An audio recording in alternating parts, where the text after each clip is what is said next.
Welcome, players, to a special bonus episode of Press YYZ, your favorite Canadian gaming podcast.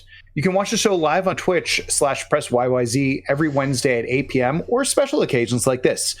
Or listen to it on your own time on podcast services like iTunes, Google Podcasts, Spotify, as well as our own YouTube channel. We appreciate however you choose to support the show, including subscribing to us on Twitch, using that free sub that comes with Amazon Prime. But if you don't have any losers or toonies to spare away, it's all good. We'll be here no matter what. This episode, we're going to cover our thoughts with the PS5 being in our hands for 1 month. As well, we will be completing a tier list on ranking what we feel about all the current PS5 games. I'm the phenomenal Nathan McInerney, and this week I'm joined by some very special guests and Mitch. So let's do some introductions first. From the Trophy Room, a PlayStation podcast, we've got Joe, Mr. Badbit. How are you doing? Hello, man. I'm excited to be here. I'm doing fantastic. Excellent. And then we've got Kyle. Kyle, how are you doing? I'm doing fantastic. Thanks for having me. No problems. Thank you for joining. And Mitch, we've got you as well, unfortunately. Leave if that's what you want. No, you can stay. It's fine. I wore my Spider-Man shirt and everything. Yes, but you're not wearing, check this out. For a PlayStation podcast, I'm rocking a PlayStation sweater. Oh, yeah. That's right. That's my ugly Christmas sweater. So lucky. Press YYZ, the number one sweater cast, I guess. Yeah. I did see that Peace Collective here in Toronto did drop a PlayStation collection earlier this week. They did. These look dope. They're all right. I like the jean jacket a lot. The jacket the bomber jacket was good. I think the hat's terrible, but I'm a hat snob. The hat. So. I like that hats though, so maybe that's just me.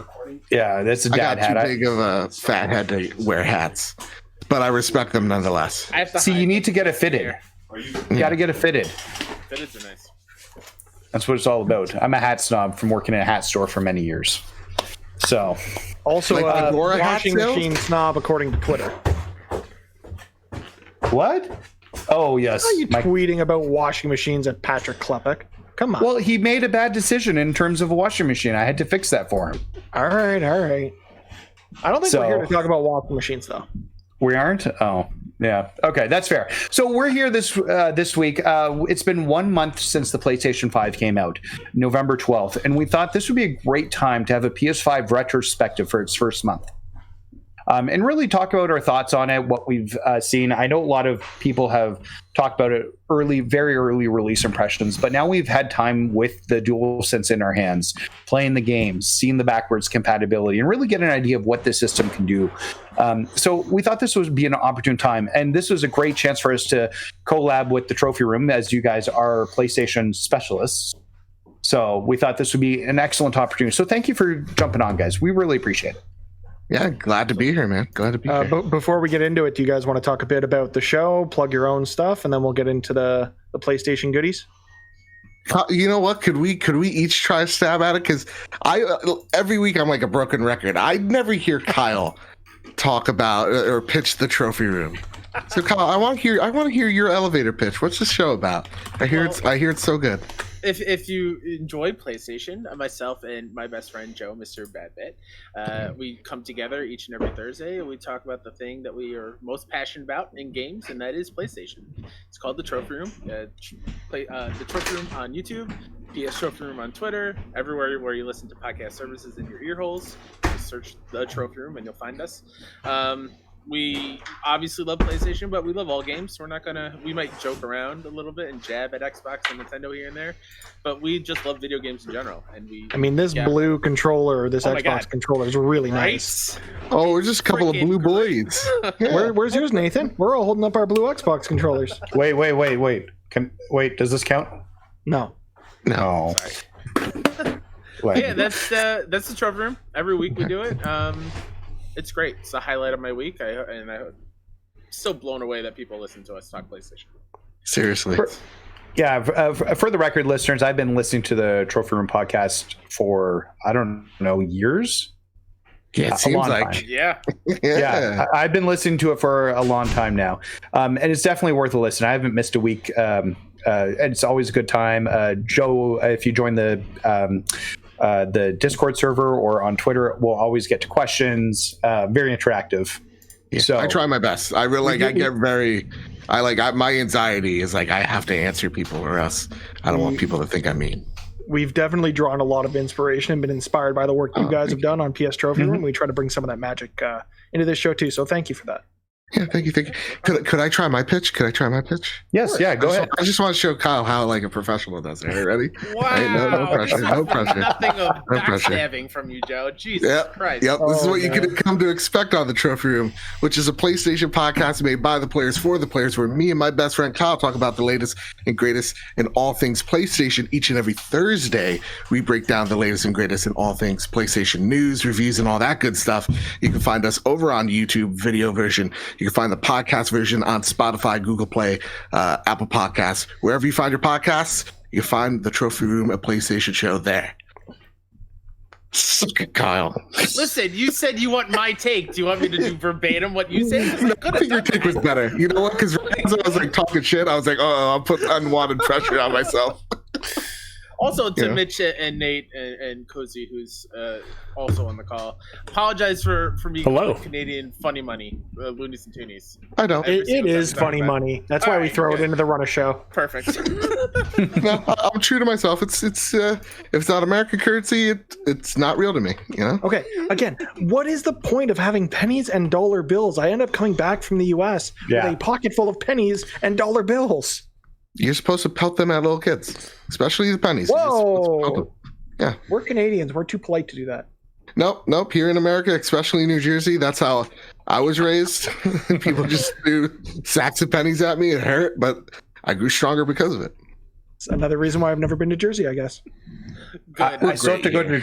I have to go to Jersey so I can visit Jane Silent Bob's secret stash. That's my one life goal. I've been there, and it is way smaller than you think.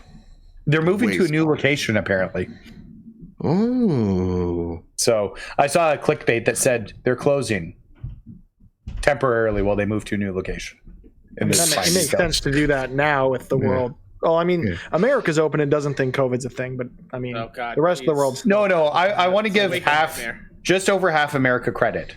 Just over half America credit. Like 51% of us... We got a good head on our shoulders, you know? Yes. I appreciate that. I'm sorry, guys. It's okay. It's okay. Let's jump into the PlayStation. Yeah, let's forget about the world. Let's go back to talking about the fact that how has it been a month since we got the PS5? Right? It feels like yesterday. Yeah. But then at the same exact time, it seems like forever. Mm-hmm. It's like just 2020 though. Yeah. But like, especially like hopping into Cyberpunk, I'm already accustomed to things like fast loading and like, you know, global illumination and like all the great stuff you get with next gen and games in general and finished games. Is that and what like Cyberpunk is though? It's a good one, Mitch. And so like, you know, that's kind of where I'm at. It's just like, oh yeah, I can't really go back to PlayStation 4 games. It's gonna be really hard, you know? And even playing those on the PS5, it's a way smoother experience. Like I've been jumping back into a couple of older games just to see what they're like. Like I popped open Days Gone, and that runs like butter on the PS5. I'm glad I waited to play that. I'm going to be jumping back into that at some point, but it's just nice to see the little kind of bells and whistles they've been able to add to even the older stuff, and really does make the case for backwards compatibility. It makes me kind of disappointed. I'm a PlayStation guy and not an Xbox guy because their backwards compatibility strategy, my goodness, it's nice.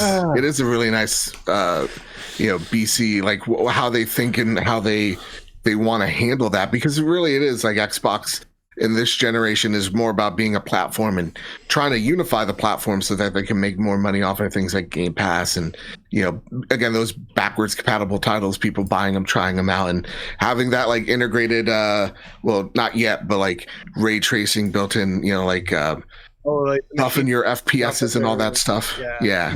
Machine learned ray tracing HDR. Like that's some really cool stuff that they're doing over there.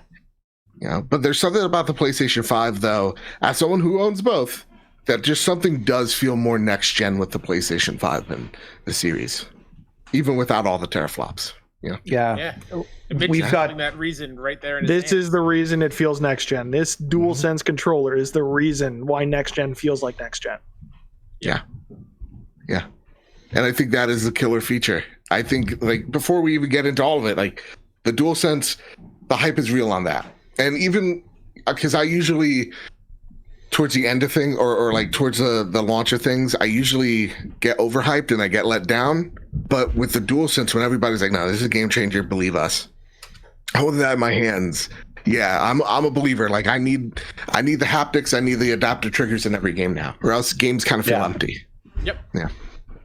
Well, and I think Astrobot ruined that too for certain games, even that tried to implement it, because Astrobot did it so well. And we'll talk about Sackboy a little bit later. I love Sackboy, but it doesn't have the same feels at all. Yeah. So I'm hoping we'll see more games utilize that going forward. Yeah, I mean, even a lesser known experience that came to the PS5 that I had to play for review, Observer System Redux, which is a remaster of a game from the studio that did Layers of Fear, I think. I'd have to fact check that. Yeah, and it doesn't do anything super novel, but it makes opening doors feel cool with the DualSense, which doesn't make any sense, but it does it in such a way it's like, oh my god, it's gimmicky as hell, but it feels so damn good in your hands. Yeah. I'm kind of wishing a lot of the PlayStation 5 lineup uses it way more like an Astrobot, because just like specifically in the GPU jungle section, when you're in that monkey suit and you have to lightly press it on certain ledges, and you can feel like if you just an ounce more on the trigger and it's going to break, like just the level of detail and finesse that it feels like you have to have in order to climb up this shaky little wall is insane. So like when I hop into, like, Miles was okay with it. I don't think the DualSense blew me away with the haptic feedback in that too much, but like playing into Fortnite just a little bit on our extra live stream the other day, and because I haven't played Cold War, but feeling the recoil of the guns with those triggers is really impressive, and I can't wait to actually play like a racing game like a Dirt 5 or whatever comes, because I can imagine that feeling really great. So Dirt 5 actually plays really good with the DualSense. The haptics, because I reviewed the PS4 version and then I took a chance to load up the PS5 version because it was a free upgrade. And it's like next level when you're playing with the PS5. Visually, like, there's definitely a small upgrade. I don't think I saw as much of a visual upgrade as I thought I would see from PS4 to PS5, but it's in the haptics and the loading, which is where it feels next gen to me. Yeah, as someone who doesn't have an Xbox and is just playing Forza Horizon 4 for the first time on a PC I built this year, I can play that, and I've gotten lost in this game. I forgot how much I loved racing games until I went back to Forza Horizon 4. And the next game on the PlayStation that can really take advantage of those features, it's going to feel like an entirely different animal. Yeah, for me, jumping into Call of Duty actually is like, after Astrobot, I think actually Call of Duty is the more impressive use of the adaptive triggers, at least to me, because every class of gun shoots differently. So like and they all, to a certain extent, kind of shoot like the trigger pull kind of feels like a Nerf gun trigger. And then when you hold the trigger down, actually having the trigger kick back like it's recoil is really nice. And having the L2 button kind of like have this tension when you're pressing down on it, kind of like you're going to the butt of the gun, like that feels really nice to kind of zoom in. It's a weird sensation to have, and I feel like Call of Duty does adaptive triggers really well. I think when it comes to each game, they're all showcasing the power of the PlayStation 5 in its own unique way. Like when I take a look at like Demon Souls, that's really like showcasing for me the Tempest sound, because the environment sounds just sound really detailed, really crisp, really clear, and even haptic feedback there. In that game, when you're shooting spells, because people like Joe do a magic class or second on your second playthrough, because when you get more spells, like you have one called Fire Toss or Flame Toss, that's like a weak spell, but you'll actually feel the spell travel from down the controller up into the triggers. And it'll kind of fade in and fade out really well. Wow. And the more powerful the spell, the the bigger that sensation feels. And like that this controller is such a game changer that like when I go to the Xbox, I am missing my DualSense. And you know, we at the trophy room, again, we love all consoles, and we're not blind to the fact that, listen, Xbox has a more ergonomic controller. For the longest time, the majority of people have spoken, they like that controller a little bit more. At least that's from what I've heard. And for the first time ever, for me, I could actually give the concession over to Xbox. In fact, they're like, yeah, for the first time ever, I'm like, this is such a better controller. Like, it feels better, like on my hands, my ring finger, my pinky alone too, like wrap around it so much more comfortably than even the Xbox controller. Like, they really got the ergonomics down on it. Even the way it fits on your palm, at least on my palm, it feels fantastic. I absolutely love this controller. I'm holding them now side by side, and like just holding the grips and holding like the different edges of the controller, it's a lot more rounded than I expected it to be. And it like, exactly to Joe's point, it fits more naturally in my hand than any other controller. I've been saying for years now that the Switch Pro controller is my favorite controller just because of how it feels in the hand. And I think now the DualSense has surpassed that. Yeah.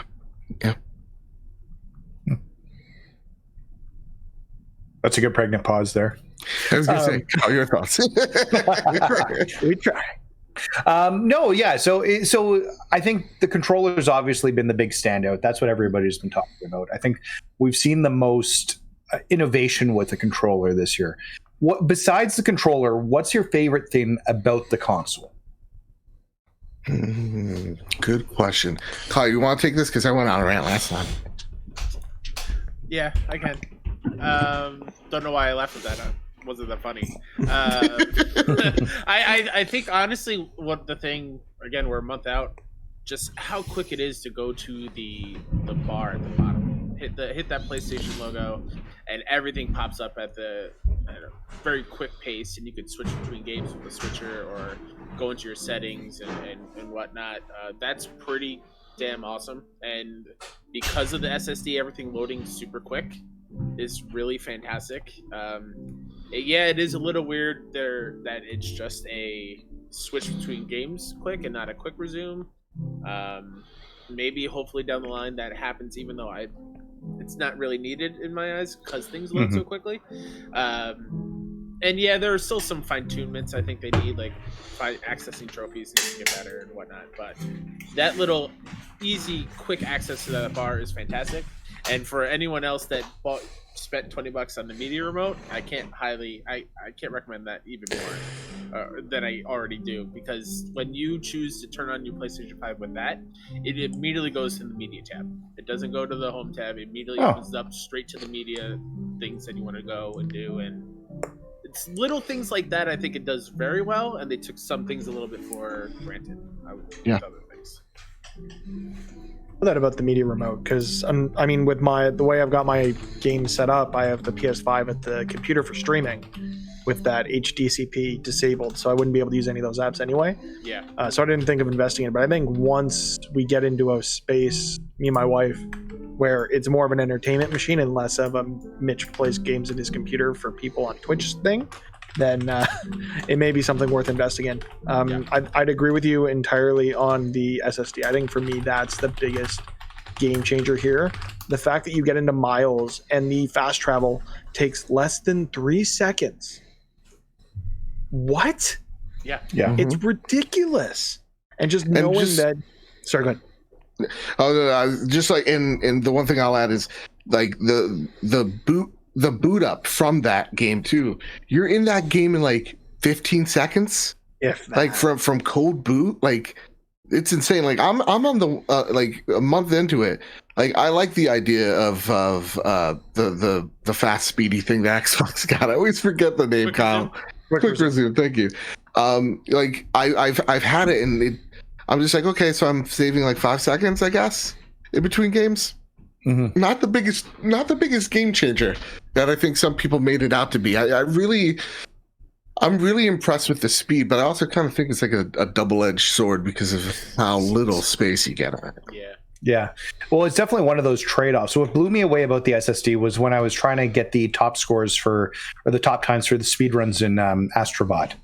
I was getting really competitive. I got under 6 minutes for my total time. And when somebody would pop up and they beat my challenge, I'd want to like immediately jump in when I turn my PlayStation on, and they had me right at that challenge in seconds. Wow. Didn't have to like go there. I didn't have to. You just press the button. Do you want to try this challenge? Sure. You skip all the loading. You skip everything, and you go right to that challenge. And then somebody else would beat one of my times, and I just press the button, and it would bring me right to that challenge. Yeah, and awesome. With that specifically, like being in a Miles or a Demon Souls and getting that notification, like, hey, you want to beat someone, beat your time. You want to try to beat theirs, and like you said, hit the PlayStation button, and you're immediately there. Like it's insane that like if we were. That were ever to happen on the PlayStation 4, it would take minutes.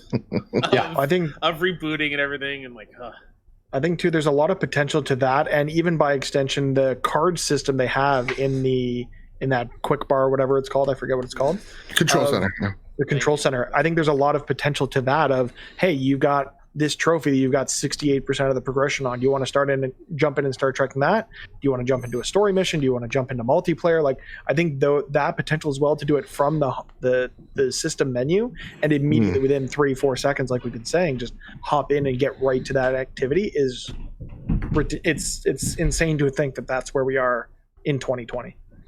Yeah, I do feel like though Control Center for me is either a hit and it's a little bit of a miss. Like sometimes they give me just a lot of information, but I don't feel like it's the information I need at that time. And sometimes you get like, oh, here's your trophy, but or like here's your progress on a certain trophy. But like I would like it to have, you know, the first 2 cards, and maybe it's here and I haven't learned it yet, but like the first 2 cards is, hey, here's here's your captures of this game. Here's the trophies that you need, or here's just your trophy list. And then like give me like, you know, if I'm on a boss, give me that PlayStation help, which is freaking awesome. It's helped me a lot in Demon Souls. You know. Yeah. But that's something I think they're gonna learn in time. I cannot wait to boot up Demon Souls. I've got a friend of ours who's in the chat right now, Loki Mike, is insistent that I play that so he can kind of laugh at me for dying as much as I will.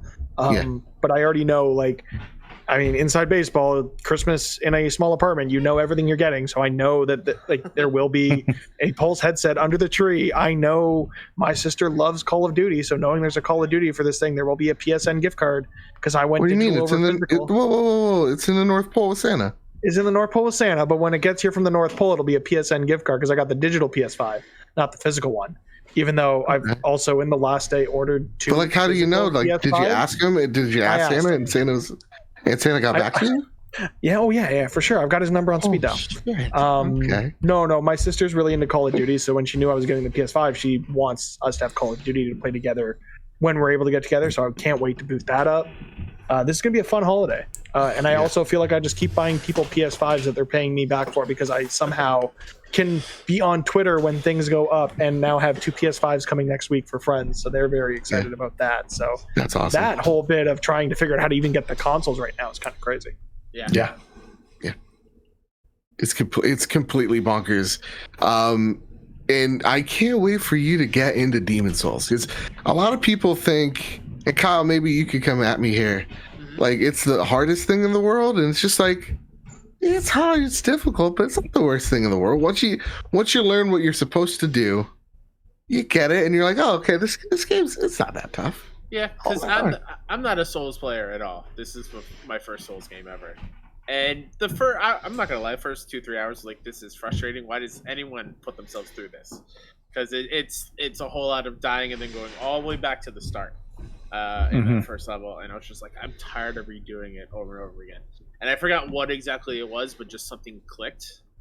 And like you learn to take your time, you learn to not rush into things and check all your corners and abuse the black button at all times. And it's quite a fantastic game.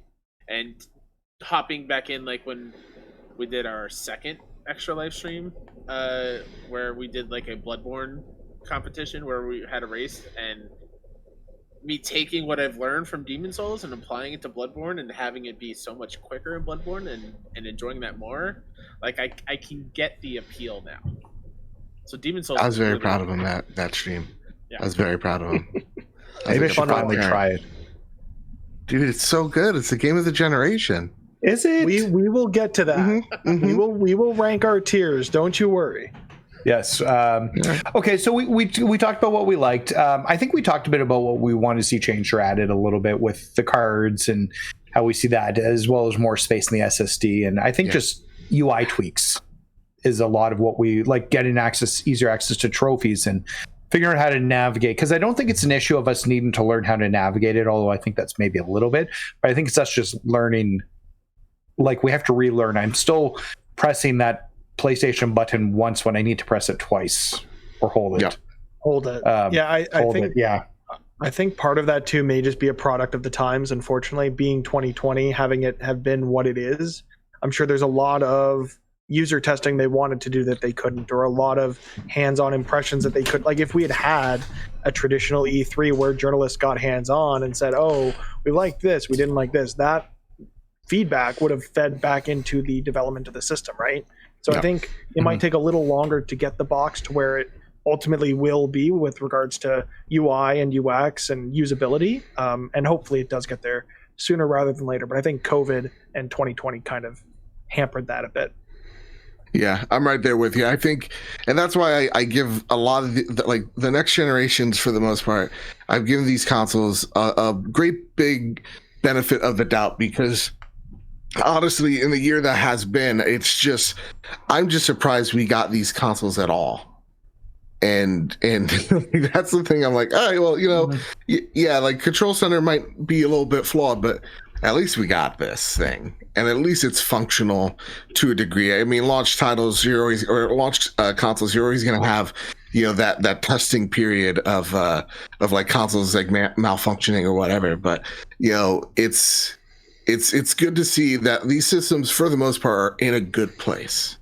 We got a new Spider-Man in 2020, guys. So good too. I still haven't played it.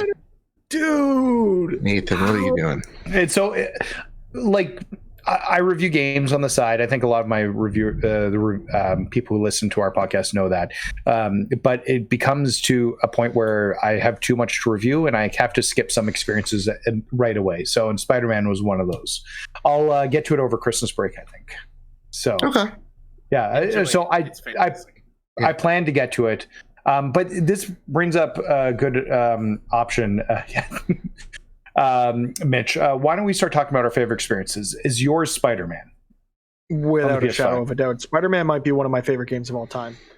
Spider-Man 2018 is my favorite game of this past generation. It is my third favorite game of all time. And I think in some ways, Miles Morales actually surpassed it for me. I think the story is a lot tighter. It's not as big as Spider-Man 2018 was, but I think that's kind of to its credit, where it felt like a more streamlined experience, and I really enjoyed getting through that, every nook and cranny of that game, and then ultimately going back and speed running it on New Game Plus to get the platinum on stream was a blast to do. But yeah, for me, it without a doubt is my time in Miles Morales that has blown me away with having this console for the last month. You know what I just saw? It was very wholesome. Nate's kid just walking up, going like, giving him a little hug. If that was me, this is how bad I am with kids. I'd shove that guy by the face and shove him back. Like, doing things. I think when you have kids, you get a little better towards it and softer. And he turns 10 on Christmas Day, so I've got a little bit of experience. Christmas. Yeah, he's a Christmas baby, so he gets ripped off in presents. It's great. I was going to say he gets the shortest end of the stick. He doesn't get a birthday party. He just goes to Christmas parties. Like, yeah. So I just want to interrupt for just a quick second. My dad was born on December 24th, so he's in a very similar situation. And over the course of the past few years, I've tried to kind of double down on the gifts as I've had the spending money to do so as a means of making up to him, because he has so many stories of, oh man, like people would just give me presents and they're like, hey, we got you a combined Christmas and birthday present. And it's like, oh, thank you. Yeah, my mom's the 28th, so I'm still trying to figure out what to get her for Christmas, let alone her birthday. And with this year being what it was, it's like, gotta figure out something real good, because this year kind of sucked. I have a similar issue, but it's in May, where my birthday sometimes lands on Mother's Day, and then my day is just like, whatever, it's done. It's your mom's day. It's not your day. Yeah. See, I'm such a prima donna on my birthday. It's just like, this is my day. No one gets to tell me anything. And it is a treat yourself moment, you know? So for me in Christmas, I would be like, I want a reroll. My birthday's actually February, you know? So I'm lucky. My birthday's just over a month from Christmas. So it's like everything. I just get this 2 months of everyone gets Mitch cool stuff. Which was great growing up because having a winter birthday, it meant all of your birthday parties, you didn't have to, go outside or do sports or anything like that, which I feel like all of us can kind of relate to. Yeah, hard. It was Laser Quest and Laser Tag and video game birthday parties and staying inside out of the cold because Canada is cold in the winter. Nice. For the record, we actually do give him a separate birthday party in January usually with his friends. Okay. And that's when he gets his birthday gifts. So all right, that's a good dad. Because for me, I'd be like, you're lucky you get one gift. All right, kid. I'm rubbing pennies together, making things happen here. All right, you're lucky you're getting that. You're getting Risk, and that's it. He's very taken care of. I actually have I just keep getting him Risk. I would just keep getting him a different edition of Risk every year. You'll be like the worst dad. You're that dad. Yeah, I can't wait. Games that defined. Yeah, Joe launch. Kyle. What are your favorite game experiences this time? Kyle, I want to hear yours. What's the game that defined this launch for you, buddy? Man, it's tough because within the first week, I played so much more than I have in such a very long time because I was so excited for it. And it's hard to not say Astros. It really is hard to not to say anything other than Astros Playroom just because of me being a lifelong PlayStation gamer. I didn't own an Xbox ever until I owned an Xbox One X briefly last year. And Nintendo, sure, here and there, but when I was older, it was PlayStation 1 and then forever since then. So to play Astros and see all the little PlayStation cameos and the mementos of artifacts that you can see in this museum called PlayStation Labo, which I'm shocked they got away with from Nintendo. You're going to see their lawyers in a few. It's another Japanese word, apparently. That's is pretty it? commonly. That's what I did not know that. Okay. I think I heard I could be wrong, but I thought I had heard somebody say that on a podcast because somebody had said something similar about how close it was. Yeah. And it's actually a similar word, commonly used word in Japan. Oh, sweet. I could be wrong. Hopefully I'm not wrong on the podcast. But yeah, just seeing little hints at other games. There's a thing that you unlock, minor spoiler for a PlayStation cameo, of Astrobots playing with blocks in the Labo section. When you look closely, he's playing with a disassembled neck. Hell yes, that's amazing. So as a lifelong PlayStation gamer, that's been amazing. And on the other side of where I told my family, listen, everyone got a little time away. Parents got to go away for a couple days a few months ago at a hotel just to get away for a little bit. I haven't. I've been stuck in this house since March from lockdown, unemployed. When this comes in, give me the weekend. Don't leave me alone. I'll be down here playing PlayStation, whatever. Within 10 minutes, my nieces are down oh, what's that? And then seeing them experience Astro and feel the DualSense in their hands is a super special moment for me. And now they want to play Bugsnax. They want to play Astros. They want to swing around with Spider-Man. So just the launch and being able to share it with them as they're older has been super special as well. That strikes a chord with me because I remember vividly the Christmas that I was gifted a PS1 from Santa Claus that he had somehow gotten a mod chip installed in, which we'll talk about offline. Santa's a modder? Santa's got mod chips, everybody. What? Yeah, I guess so. But I remember vividly the only game that I got with it was Neversoft's Spider-Man.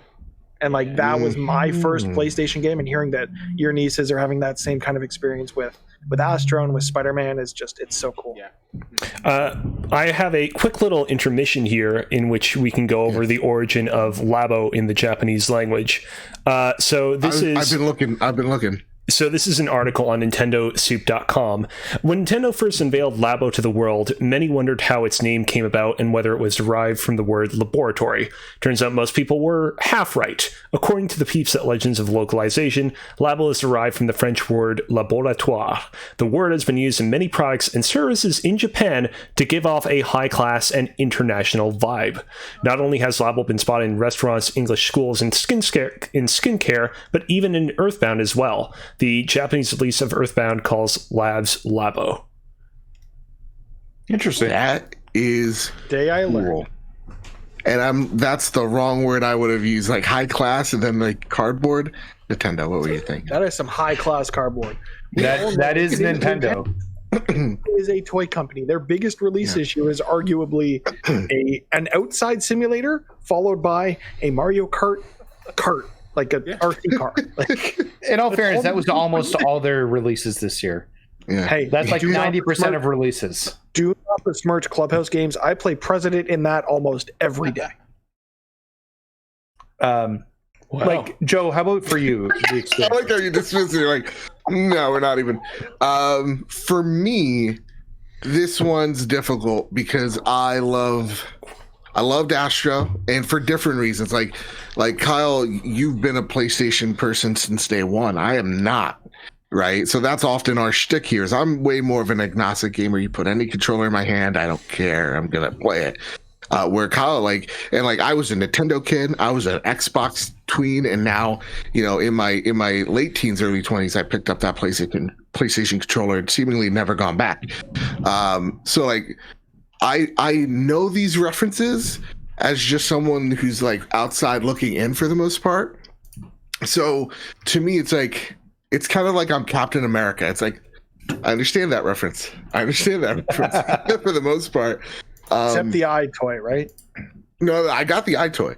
There's actually the one that I didn't get was Multi-tap. No, it was the origami killer. Oh my god, what was Heavy Rain. Heavy Rain one. Jason. So yeah, that's all we didn't get, but nonetheless, I want to say that because it captures the love.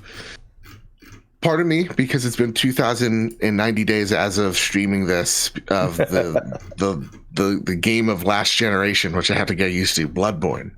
Part of me wants to say Demon Souls because I've been always wanting to go back to see what I missed, because that is the granddaddy of them all for the most part. So, and the game, admittedly, I've put the most time into. But I do have to go to Miles because Miles means so much to me. You can't see it in this frame here, but I got like a 3D printed, Into the Spider-Verse symbol. Like that movie means everything to me. So seeing him get his own game and then it being better than the original on most fronts, it's like the combat is fantastic. The game looks absolutely beautiful, and there is this sense of wow, Sony. You have 2 years to make this game, and you just nailed it. You've improved so much on it. The Venom system in that game is just makes the combat feel so much better, so much tighter, and not so cumbersome as 2018 was with all the gizmos and gadgets that Peter had. The story in it is way more personal. It's a lot shorter, admittedly, but it's telling a way more personal story, and one that I definitely relate to in the age of COVID. That story, which I wish we could have a spoiler cast on it, because people are like, what do you mean? So, but that story really hit where it needed to, and did define what this launch is for me. So I'm gonna take the easy route. I'm gonna say Miles is it. And also just, man, Insomniac, the best studio that Sony has. I did not understand what ray tracing meant until I booted up Miles Morales. And now knowing that they have a performance mode with ray tracing pisses me off to no end because I've already got the platinum. But just today, I boot out my PS5, and you know what's sitting there is a little update to Spider-Man Remastered with that same mode. And God, am I so happy to get to go back and replay that. Oh, is it going to remaster as well? Yeah. It just did as of today. Cool. Yeah. Didn't know that. Yeah. Now, did you get the Easy Platinum 4 remaster? No, I want to play through. So my plan with remaster is we know there's going to be some other Spider-Man game down the line. Insomniac is hit money with this franchise. Yeah. It'll take 2 playthroughs to get 100% of the trophies. I'm going for that 100%, not just the platinum, not just that easy boot it up, get your platinum. You're going to play through it once, enjoy everything, the DLC, the entirety of the story, all the collectibles. And then when that new game is announced and is coming, that's when we hit New Game Plus. Get the rest of those trophies. Can I give a hot take? I don't think the Spider-Man DLC is great. I think it's okay. I think it's great, but you're entitled to your opinion. I think 1 is very good. I think episode 2 is okay. That's the I believe, right? Yeah, that's the one that kind of was a dud because Black Cat. Is that the Silver? Was the second one the Silver Sable one, or third one's Sable? Third one was Sable. Yeah. Okay. And then the third one is like, that one's really good. To me, the DLC, really well. The DLC is very much like, this is a cool little side story more than anything. I would agree with you a little bit there, Nathan. Yeah, I just terrible take at all. I don't think I love the the enemy editions because I just found it was getting more frantic in the battles and keeping track of everything, and then throwing more of those forced combat sequences in for the warehouses that you had to take down as well for the platinums on to get that, not the platinum but the 100% trophies. That's something I think Miles did really well. Where in those boss or those bases, you don't get those forced encounters anymore. So really? More enemies will show up, but you're not automatically discovered. So you can take. There is a trophy. You can still silent takedown. There is a trophy for taking an entire base without being discovered. Oh, see, I would silent take down everybody, and then at one point, the floodgates would open. That does not happen anymore. That does not happen in Miles, and it's so nice. I'm really for me, I never got bothered by that. I understand that because like. To me, I am the guy of like, there's a stealth option, and there's like intro the meme where it's the Shaun the Dead guy going shame with the shotgun. Like I'm going in guns blazing all the time, so like that I understand that, but like Nathan, I think you're gonna have a lot of fun. I'm looking forward to it. A ton of fun because definitely an improvement. I have put a ton of time into Sackboy. I think Sackboy is my favorite little experience right now in the game. I'm close to the platinum without the multiplayer stuff right now. Nice. I've 100%ed every level except the final level. I'm just got to get through that without dying. And I did all the 3 orbs and all the challenges, except they include what I think is the jerkiest thing to do. The final challenge. There's a final challenge that unlocks when you do all the 15 of the Nid and Night challenges, and it is all the challenges in one run that you have to do in 10 minutes to get the gold on it, to get the trophy. And you only get 2 hits total throughout the entire thing. I hate that because like I suck at platformers. And so like I really want to get the platinum in here. And you just saying that crushed my soul. Oh, I'm sorry. No, thank you. No, because it would suck if like, I beat this game, now I'm going to go 100 and then having to learn that myself. But Nate, I'm right there with you. That my biggest regret is not adding that soundtrack as in a part of the Trophy Room Game Awards as a category. Because honest to goodness, I got to play more of it after the fact, and that album's now in my Spotify. It's so good. The music's so good. The music levels are so fun. They remind me of Rayman when you had the fun music levels and that, and how they go with the levels. But even in the non-music base, like with the tracks, there's like stuff there's the one that's the Material Girl from Madonna that but not material. Like it's just like you hear it in the background music cover. Yeah, it's not even a cover. It's just like an instrumental of it, and it's completely different. But you hear the tone, and you're like, it takes you a second, and you listen to some of the background songs, and you're like, I know this song, and it's a completely different take on it. What's funny is Material Girl playing in the background in Sackboy is going to hit with probably like 2% of the people that play Sackboy. Mm-hmm. Well, like they have Toxic in there. Kids. I know. Yeah. Like, even that's like, not going to hit with kids, but it's still a great little nod. Exactly. Well, David Bowie, Let's Dance. So even there are some like instrumental, like the melodies of these songs where I'm just like, this sounds familiar. Where's this from? I know, like, this can't be like how they got away with this game entirely is such a surprise. Sony's got money. They just spend it in weird ways. Oh yeah, I'm sure I'm sure they paid the licensing to get these songs. And I think what really disappoints me about Sackboy is I don't think it's going to sell as well as it should because it's called Sackboy and because it's not called Little Big Planet. I understand why they are separating themselves from the branding because they've removed the entire create portion of the game. Yeah. And that's a huge part of the Little Big Planet series. But I think having that name has name value for Sony. Yep. And they really should have called it A Little Big Adventure. Yeah. That would have been great. Really, really missed out there. I don't know. The marketing guy, Jeff, that's a demerit for you, marketing guy, Jeff. Speaking of Sony spending money, Nathan, I see you have a question in there related to something like that for us. Oh, yeah. Spending money. So we've now had hands-on with a bunch of Sony games, exclusives. We already know who their current first-party roster is. But who's the next studio to be bought by PlayStation? I feel like we're close to having some studios being bought. What are your guys' feelings? It's a no-brainer. We're all going to say the same thing. It's Blue Point. It's Blue Point. 100% I was gonna say, Blue Point. Count 3. 1, 2, 3, Blue Point. Exactly. I thought you guys were going to say Housemarque. Well, that's No, Housemarque's second. Let's see how Returnal goes. That new trailer we got looks great, but I'm really looking forward to that game. That's probably, other than Ratchet, that is my most anticipated PS5 game. Yeah. It's a bigger budget game, but it still looks like a Housemarque game. It looks like what we love from them. Yeah. And I really want to get my hands on that to see how it plays because I want to know how that game, how an arcade, because it looks very arcadey. So like I want to see how that game's going to, if it resonates with a mainstream audience. And I think the strength it has going for it is it's early in the gen. And people are dying for that next gen, game to play.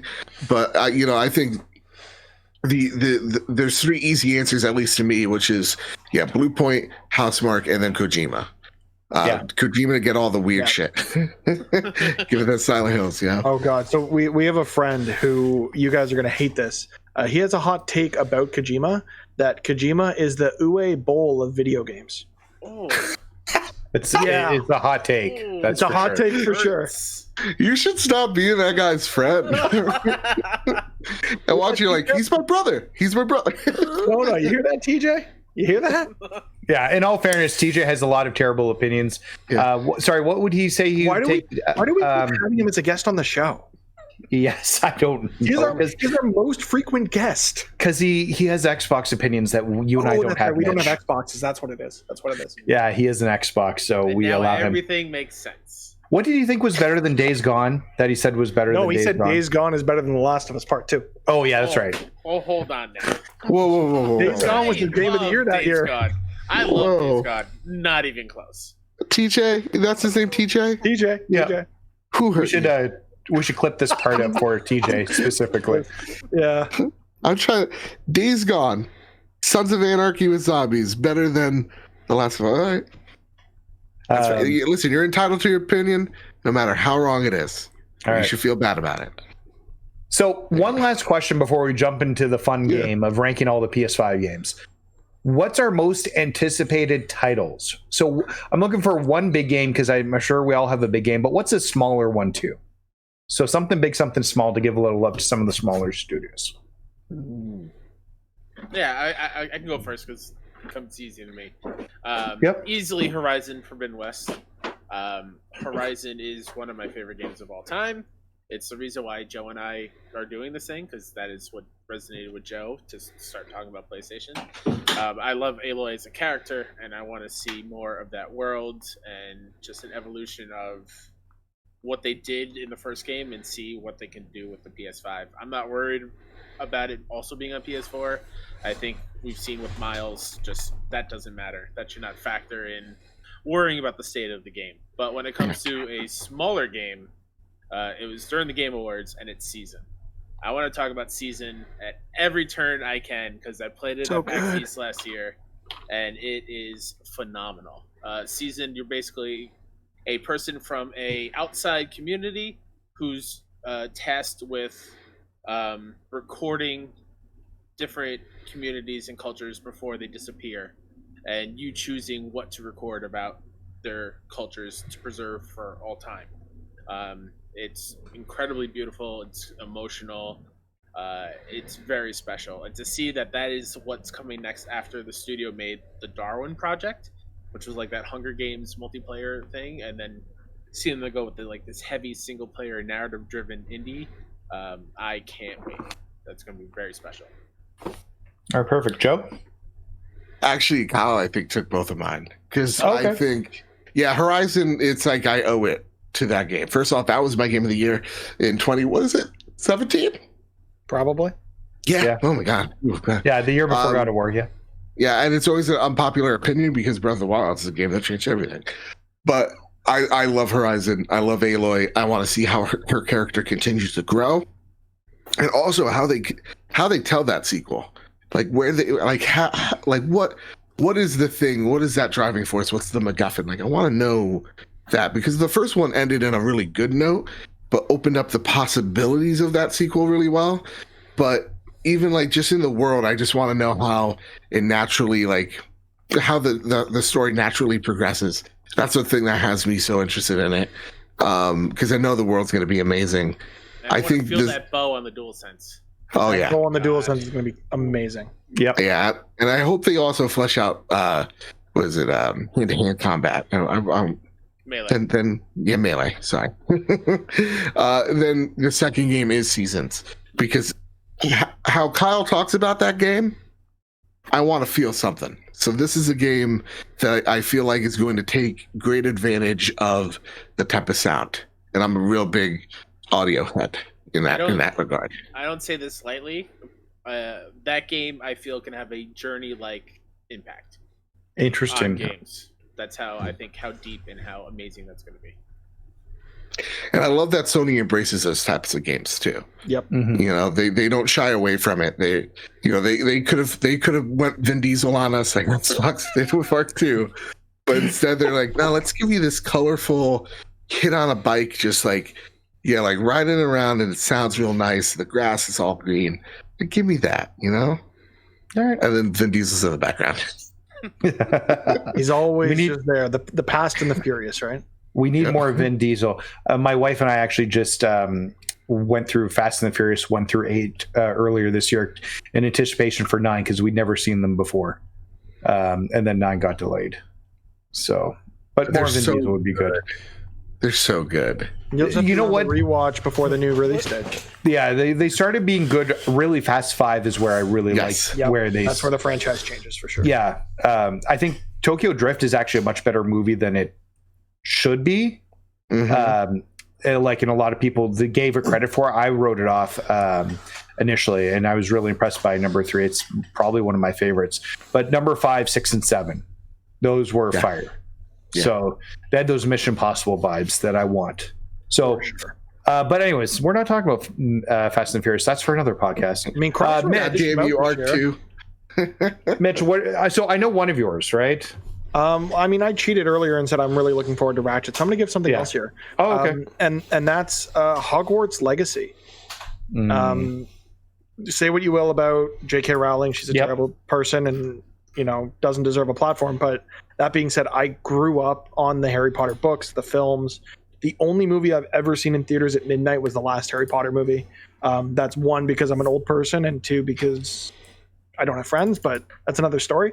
I want to get lost in this world again in a next gen version, knowing that hearing Joe talk about how Demon Souls spells felt on the DualSense, I want to feel that same impact coming from the DualSense for Harry Potter spells, something I'm familiar with, an IP that I love. I cannot wait to get that one in my hands. Question, Mitch. Yes. Yeah, question. What does TJ think of Harry Potter? He probably thinks Lord of the Rings is better. Oh, and he's right, because you know what? Here's totally the thing. Right. Harry Potter sucks. Harry Potter sucks, and it's just it's the West Wing for magic users. Which is what I need. That's what I need in we my gotta life, get to Joe. class. Oh, look at I'm late for home ec. Oh, how boring Lord of the Rings is. Oh, Hermione, 17 get your cauldron. Ooh. Ooh, you know, Lord of the Rings, you got this epic battle, got elephants for some reason in there, and they're just swinging their trunks around. It's crazy. Then you got dragons, and then you got these ring wraiths. They're nuts looking. So, for the record, all I remember about Lord of the Rings is a bunch of walking. They just walk. That's all it is. That's all. That's all. They just no walk. one's anticipating Lord of the Rings Gollum coming out. It's true. More than a Harry Potter game. That's it. That's all I'm saying. Hermione. Okay, a smaller title that I'm very much looking forward to, and this is one we saw in one of the PS5 showcases. I can't remember which, and that was Kenna Bridge of Spirits from Ember Lab. Yes. I saw that game, and I'm just like, I need these little fuzzball darkness thingies in my life. Like, so much so that I've gone to their site, looked at the merch they have for the game, saw the price of international shipping. I regretted going to the website and looking at the price of the things. But no, that is one that I need in my life. The gameplay looked great. I think they're going to do really interesting things with, again, the DualSense is what changes games for me with the PS5. And I can see interesting ways in which they can adapt its functionality for that game. And that's one that hopefully comes sooner rather than later and blows us all away. All right. Yeah, that one. That one looks gives me good Zelda vibes. I dig it. For me, also, Breath of the Wild is better than Horizon. Fuck, just so you know. Oh, this guy, he loves breaking his weapons every 2 seconds. You know? That's the worst part of You want to come at Harry Potter? I'm going to come at Horizon, okay? Whoop, whoop. I only know Hermione, Harry, his best friend Chuck, the redhead kid. Chuck. Are you kidding? And Dumbledore. And enjoyed Chuck. He's one of my favorites. But the thing is, none of those characters are going to be in that game. It is going to take place in the past where you can craft your Hogwarts experience. What's the guy with the fish nose? I'm Snape? with you, Mitch. This Zorb? game, Zorb. I hate you. I hate you, Joe. That game is my dream game. Creating your own wizard. Exactly. Going to school, learning the spells. I'm 100% with you. Those are both solid choices. So, Joe, are you going to play the Harry Potter game? Me? No. You're not? What if it's like Game of the Year? It won't be. Okay. But what if it is? I mean, we may or may not get God of War 2, but I mean, what if it is? So, honest to goodness, one of my old best friend in my teenage years, he's just like, Joe, you have to watch Harry Potter. The last one's coming out. You got to do this. And he tried to run me through the good parts. He tried to run me through the good parts. And I think it's the fourth one where they're having like these wizard battles, and I fell asleep. Really? Oh. It's not my, and listen, I usually do the little toxic fandom thing as a joke. I respect it, you know, like them in their robes and their like knitted sweaters, but like, listen, like if it's a Star Wars game, I'm all over it. Okay. It's, you know what doesn't have a theme park? Lord of the Rings. Yeah. Because it's just a treadmill with some moss on it. Just a country called New Zealand. Just walk around the. I was going to say the entire country of New Zealand is the Lord of the Rings theme park. Yeah. Nathan, what are your picks? So for me, I'm just going to go with Ratchet. I'm so excited about Ratchet. I've been playing. God, I was in my early 20s when the first Ratchet & Clank came out on PlayStation 2, and I've loved the series. And it's one of the few mascots that Sony has kept going. From like the PS2 era, because they've kind of abandoned pretty much every other one. Yeah, I think they are the last one, right? Last man standing. Yeah, because Jax and Daxter is done, they haven't done anything with that in years. Sly Cooper, they haven't done anything with. We got the one game a few years ago on the PS3, but that was it.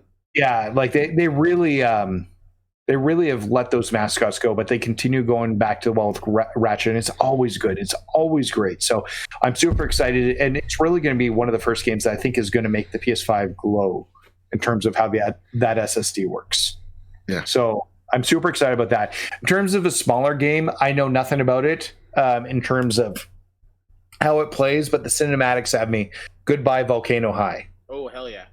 That art style, dude. I don't know what it is, but I'm in. So you know what? I'm not here to judge. I'm here to be amazing. You know what? That's a different. All you were doing 10 minutes ago was judging my love of Harry Potter. What the hell? Because now you got wizards in high school. We jumped to dragons in whole school. It's just like dinosaurs. Oh, dinosaurs. Okay. All right. So Go ahead. One other real quick shout out because Yes. I'd be remiss if I don't say it. Thank God we're getting another Batman game, Gotham Knights. I want it in my life as soon as possible. That's Yes. fair. Thank God. Allowed. I'm more excited about Suicide Squad the next year. So, as a DC guy, I can't wait to play King Shark and Deadshot and Captain Boomerang. I'm so Boomerang, baby. Yeah. Oh, sorry. You guys go. Oh no, mine was going to be a tangent, so you go ahead. No, I was just saying, just seeing how Boomerangs seems like, because like to me, I'm hard to it's hard for me to get excited about that game because it's just a CGI trailer and we really don't know much. But like, if we're supposed to, if it's supposed to evoke some feelings, I have a feeling like Boomerang is going to play like Tracer.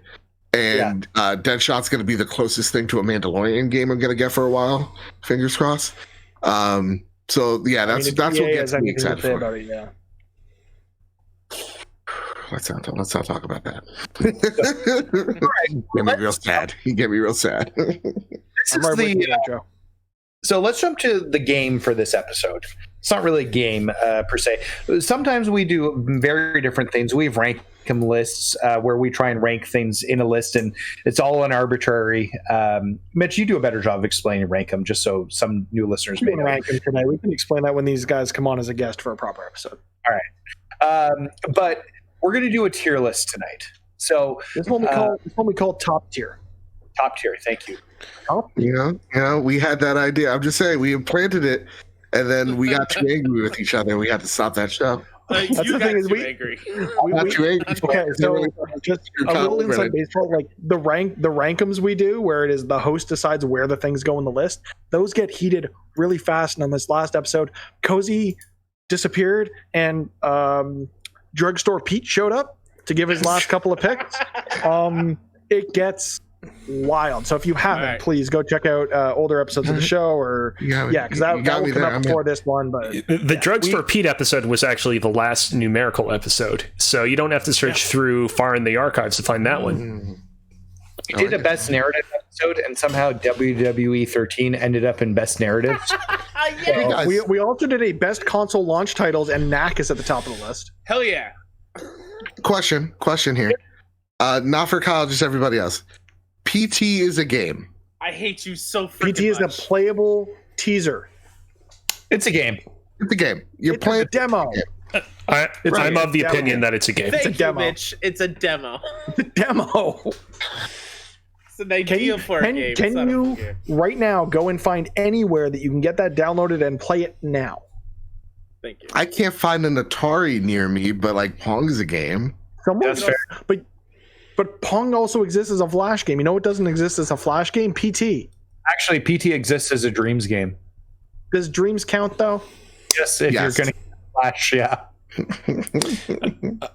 Dreams are really good. I did play to come to PlayStation Plus. I did play the PT remake in Dreams, and it was really ambitious, but kind of underpolished.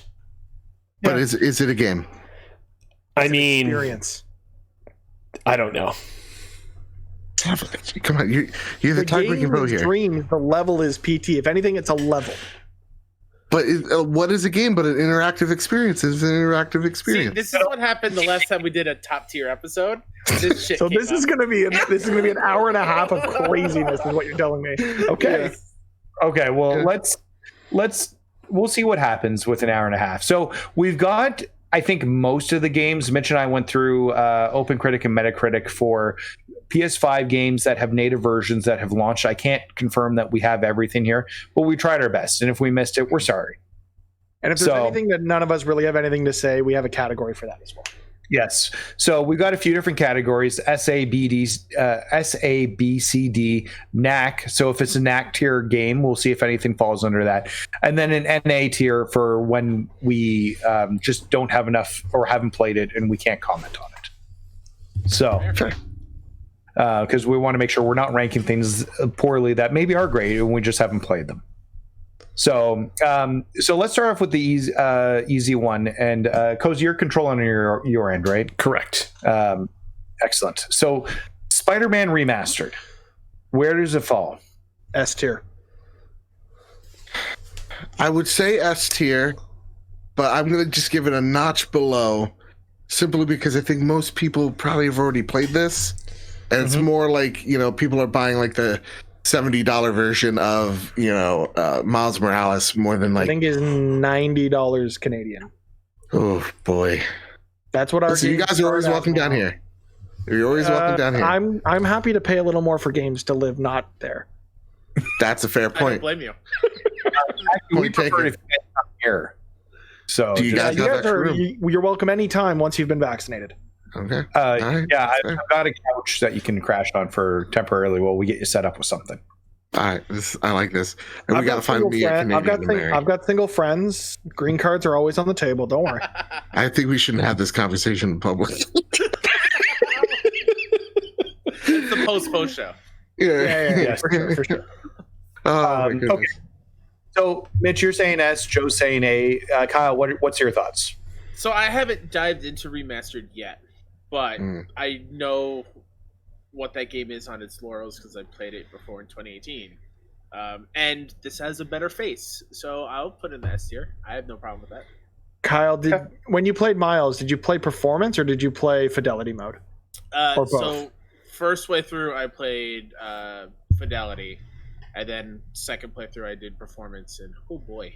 So knowing how differently those played, imagine playing that game that you played in 2018 with that same silky smoothness, and that is what this is. Yep.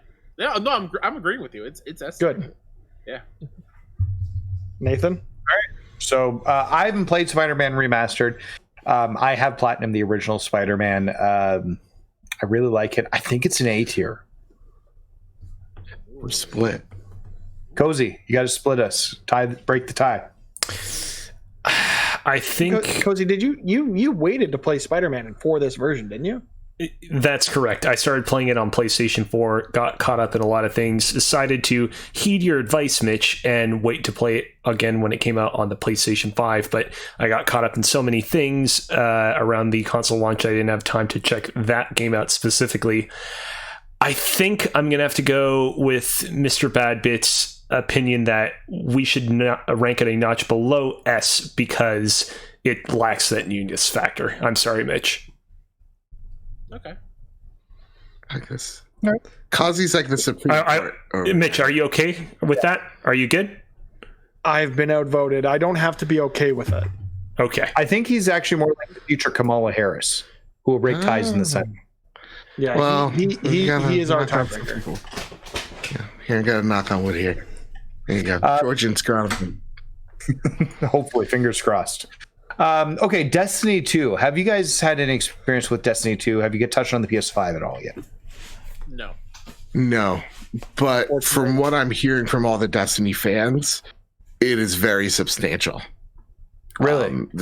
Yes. So, you know, like it was already fast, of course, because of the SSD and everything, but it's even snappier, and everybody's losing their minds at the 60 FPS. Yeah, I watched a friend of the show, or a friend of ours, Steve Saylor, play it on Twitch. He's a big Destiny guy, and it looks great, but it's not my thing, unfortunately. So I haven't touched it. Yeah, I'm more about. You know what I mean? This guy with the jokes. I feel like joke. I feel like a B tier is commendable. A B tier? Yeah, I think that's fair for it. Okay. Kyle, I know you're a big Borderlands fan, and you enjoy Borderlands 3. Have you jumped into the PS5 remaster at all? No, it's on my list. When we get closer to the holiday, New Year's, I want to pop it in and play some of the DLC because I missed out on the last couple. So I can't really say how it runs on PS5, but okay. We've got someone in the chat that's correcting you. I think the pronunciation is Boring Lands. Nope, he's incorrect. Is that accurate or no? I'm going to put him in timeout again. Okay. Yeah, he knows what he did. Borderlands 3 is fantastic. The story isn't great. I'll be honest, it's not great. Yeah. But the way it plays is phenomenal. It feels fantastic. That was on PS4. But again, with the PS5 version, I can't say how it runs. So I did jump into the PS5 version for about an hour. It runs really, really fast. Like the menus always felt slow, even on my PS4 Pro. Everything's super snappy. The loading's quick. It's fixing a lot of the issues as to why I didn't play any of the DLC. So I really need to go back and jump into that DLC for it. How's the menus? Because the menus, I remember, it was just okay, good. Yeah, they were super slow when you were switching between things. Everything's really snappy, fast, and the gun it has that 4K visual to it too, and it looks really good. Does it take advantage of the haptics in the DualSense? Honestly, I didn't spend that much time with it. I don't remember. Okay. I think it was more just checking the menus out and going around the ship. That's fair. Yeah. Okay. So, I'm fine with that being NA, right? Yeah, we haven't played enough of it. I think that makes sense for Borderlands. Sorry, before we move on to the next one. NA, not a cozy. My apologies. Also, Destiny 2 was a B. Okay, thank you. Yes. That's what I was about to ask. You're welcome. I figured that was your question. Yeah. I'm the only person that's played Dirt 5, correct? Yep. Can I just say it's a B? Go for it. Yeah. All right. I'll take your word. Why is it a B though? Why is it a B? Racing games, but I think there's probably a bit of bias there, but I'm still fine with it being a B. I like racing games. I think Codemasters is the masters. Like, they're the best people at racing games. This is actually made by the former Drive Club team, Evolution. Didn't they just get acquired, Codemasters? They're getting acquired by 2K. They're getting acquired by 2K, right? Yeah. This makes me super sad because the next Dirt title will be Dirt 2K 22 or something. I'm sad about it. I hope they don't do what they've done to other things. Do you want my hot take here that Rockstar doesn't make good games? No, this is not. I know about this. We've talked about this at length, yes, Kyle. Mitch, let me tell you something. I think you are getting there. I think Rockstar games have become outdated. The systems have become antiquated. Yeah. Yes. So I will agree with you there. Do I think they make bad games? No. Have they done anything new since the PS3? Not really. Absolutely not. And Red Dead was PS2. They peaked with Vice City. I really like 5. Maybe San Andreas. San Andreas, I think, is their peak. I liked 5. I didn't think it was it didn't blow my mind at the time. But I do have a memory with GTA 5. If you just humor me for just a sec, you know how there's a first-person mode in that game, and how you could acquire women of the night to accompany you, to squire you off, and then they do an animation that is very suggestive. Yep. When I got that game, I was like, "Hey, Ma, come in here. I got something to show you." And her reaction was hilarious. It was met with confusion. Then she understood what she was doing, and then she started laughing. And then she's like, "How's she doing all that talking?" And it was hilarious. We all had a good laugh. My mom's like my best friend, guys. So that's a normal. How's your best friend? I mean, well, my mom's like my first. Appearances, Mitch. Okay. Yeah, it's appearance. I actually hate this guy. Yeah, I can tell. It's funny though that we're kind of seeing the same cycle come around of game getting released on old console being broken as hell, and really finding ground on new consoles and PC. And it feels like we're going through that exact same cycle now with Cyberpunk. Yep. Wait, Grand Theft Auto 3 wasn't broken, or Grand Theft Auto 5 wasn't broken on PS3. It would run at like 15 frames per second if there was enough happening on screen. I don't remember that. I had a good time. It slugged for me on PS3 for sure. Okay. I don't remember. I don't remember enough of it. But yeah. I replayed on PS4. I thought it was just as good on PS4. Okay, so let's move on to the next game because we don't have Grand Theft Auto on this list as it does not have a PS5 version. Not yet. It will be. Gary Wood is very mad. Online is free next year, February, I think, something like that. Let's talk about the Pathless. So has anybody played the Pathless? I want to play the Pathless. I really want to. It looks interesting. I'm hearing good things. from our mutual friend Mike from 61 Indie. Yeah. Okay. So, Yeah. He loves it. I've heard him talk about it. It looks gorgeous. Any game with a bow, I definitely want to play. Yep. You can pet the burb in the game, which is nice. Absolutely. Oh, then put that game out at night. You can pet the bird. That's Do fine. we feel comfortable ranking it? I don't think so. No, I don't. It's seriously. Yeah. That one is in the backlog. That one's in the backlog. All right. You know, can we rename NA as just backlog? Yeah, I think we should. Okay. I like giving Thank Kazi more you, work. sir. But I Thank you, love, Cozy. I love the promise Yeah. of the pathless, right? It looks like it's a puzzle game, like where X in the top right, Cozy. Okay. So I thought that pressing X would delete any changes I made, but guess I was wrong. You can also click right in the square and it'll just change it. Got it. Ooh, nice. I So. like that it's a witness level like puzzle thing where like you can just go and do whatever you want at any point, and with the threat, this big looming threat coming by every once in a while that you have to hide from until you're ready to take it on, and it looks gorgeous. Annapurna does not miss, and yeah, this looks great. Okay. I'm looking forward to it. I think I'm waiting for a sale because there's just so much to play right now, but I think Backlog's a good spot for it. Now, I haven't heard you guys talk about Devil May Cry 5 at all. Like, I haven't played it. Mitch, have you played it? Not a minute. Okay. Do you have any thoughts on Devil May Cry 5? I played Devil May Cry 5. This is I say I love a good Bloodborne. I love a good Demon Souls. This game, these types of games, is some of my most embarrassing. Like, it's this, fighting games and racing games I am just embarrassingly bad at. And so for me, I'm not competent enough to play Devil May Cry 5. I haven't played a Devil May Cry since the PS2 era. I think the only one I've played is DMC, the one that Ninja Theory did, which was really, really good. And people give it a lot of hate, but I really enjoyed that game. Also, one of the best remakes of a character ever. But are you telling me the internet got mad at developers? Occasionally. How dare they? So I think that's another one for the backlog, Cozy. Yeah. All right. So we're putting that one to the backlog. Assassin's Creed Valhalla. I'm Mitch, playing this one on PC, so I don't really have thoughts on it on the console itself. And I've also only probably put like 25-30 minutes into it because there's so much to play right now. Yeah. I'm gonna put code provided by Ubisoft. I want their lawyers to come after me. Played it.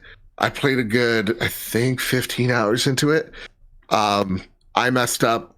My save got corrupted, and I'm all the way at chapter 1 on the PS5 version, so I have to get back to it, unfortunately. But from what I've played on the PlayStation 5 version, and even just the PlayStation 4 version, really, the game is gorgeous.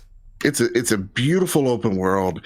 I love how the environments, how there's not so much like quests anymore as there are like you're walking in the forest and you see like a guy with an axe in his head, and that's the quest, right? Like I love like wandering into those things. You building your own village actually has purpose to it and meaning to it, and it's not over. It's not putting too much on the player as well. The action is all right. I still prefer Odyssey's action over Valhalla's, but I really think they got something special here.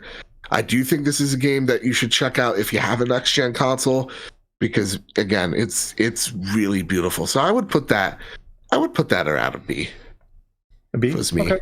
Yeah, I think I'm good with that. We've actually got someone in the chat with thoughts, and if you wanted to contribute live to the show, you can do that at twitch.tv/Press YYZ. Kai Grimm 7 says Valhalla looks great.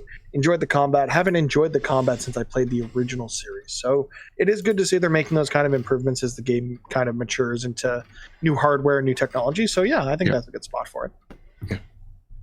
All I right. haven't played myself yet, so I'm waiting probably till early next year. All right, that's fair.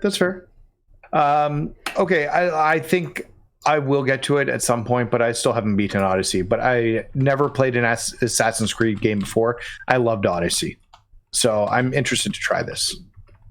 So, and so NBA 2K21. This one's all you, Kyle. Yeah, so I love NBA 2K. I don't touch the multiplayer or the My Team packs because I think that shit is real bad when it comes to the VC and the microtransaction craziness over there. But the base game is fantastic. It feels great to play. I'm really impressed with the haptics on this one from the PS5 version. Like when you are playing on defense on somebody and you are doing pressure D and you're on them, you have your arm, your player's arm is on them, like playing real close.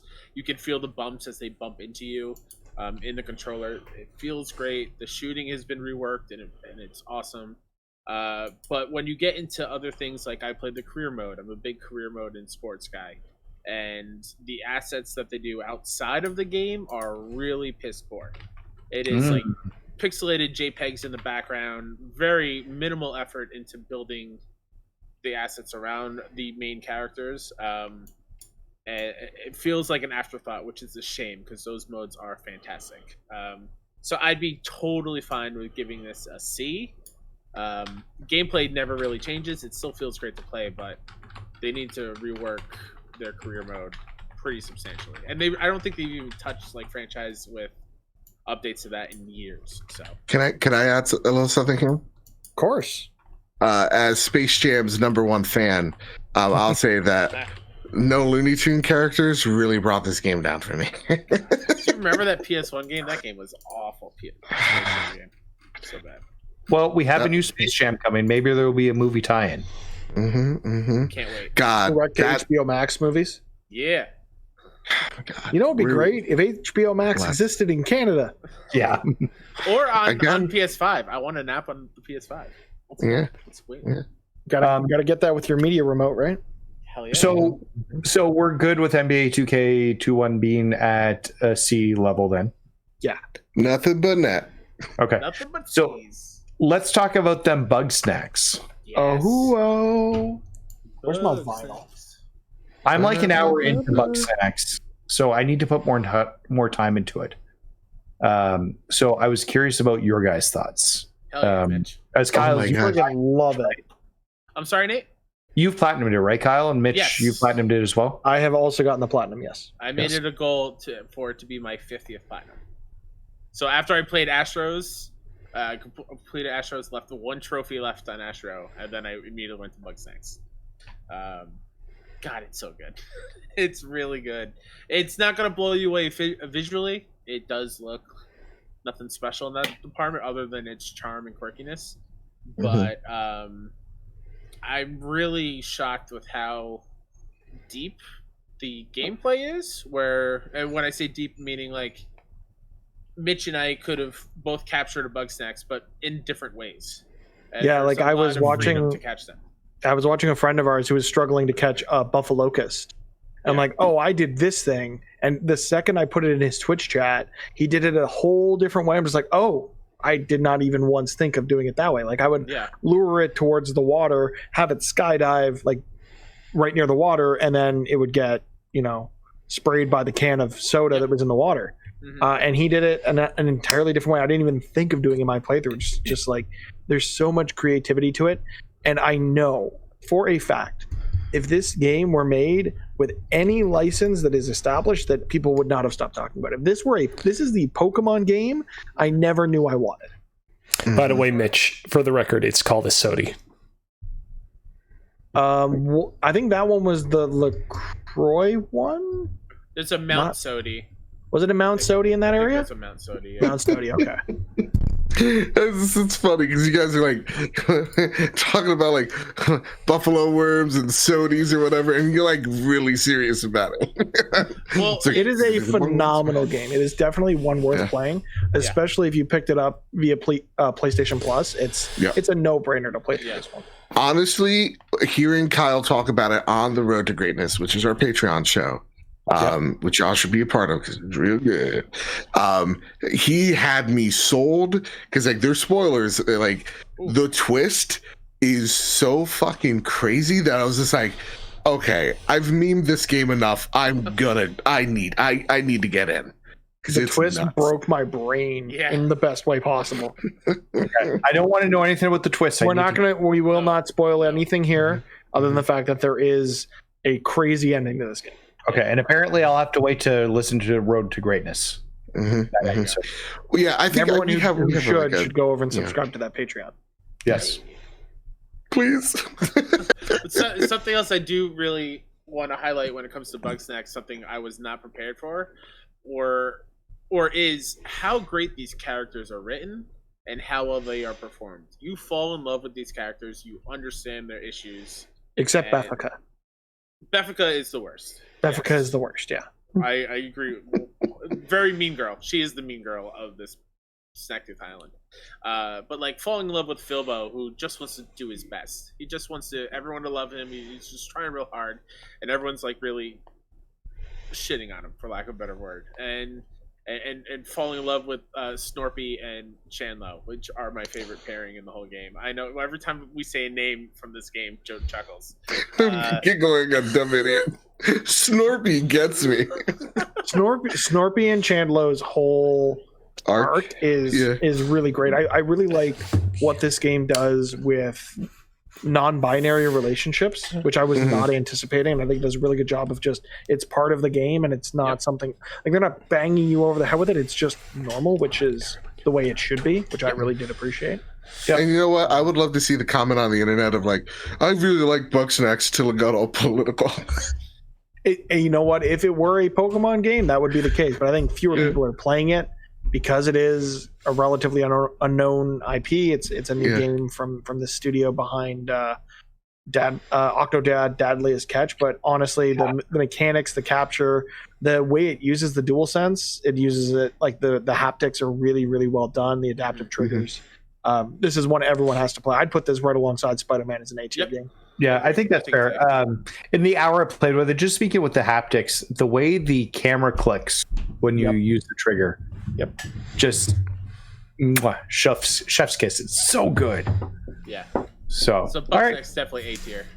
A-tier for Bugsnax. Okay, Demon Souls. Also, we're gonna leave this up to NBA Kyle. Should be in the C. Oh yeah, we said C. Yeah, NBA C tier. Cozy. My apologies. Yep. All good. Thank you, Cozy. You're the best. You get one, Cozy. You only get one. You get a gold star. Thank you. And if you mess up again, we're not buying you pizza. Oh no! Just so you know, you make your own pizza. It looks way better than anything we could buy you anyway. Yes. Okay, so let's jump into Demon Souls. Joe and Kyle, you two are playing it. I don't think Mitch and I have touched it yet, based on our conversations earlier. So, where does Demon Souls? Does it go straight to S tier? This is a good one. People have designated me the designated Souls player, and I'm admittedly not that great at Souls games. As much as I love a good Bloodborne, as much as I love me Dark Souls 3, I'm not great. I'm not great at these games, but I just appreciate the challenge and that dopamine rush when you achieve something. Knowing Demon Souls to be the thing that is pretty much the foundation for what we know as a Soulsborne genre.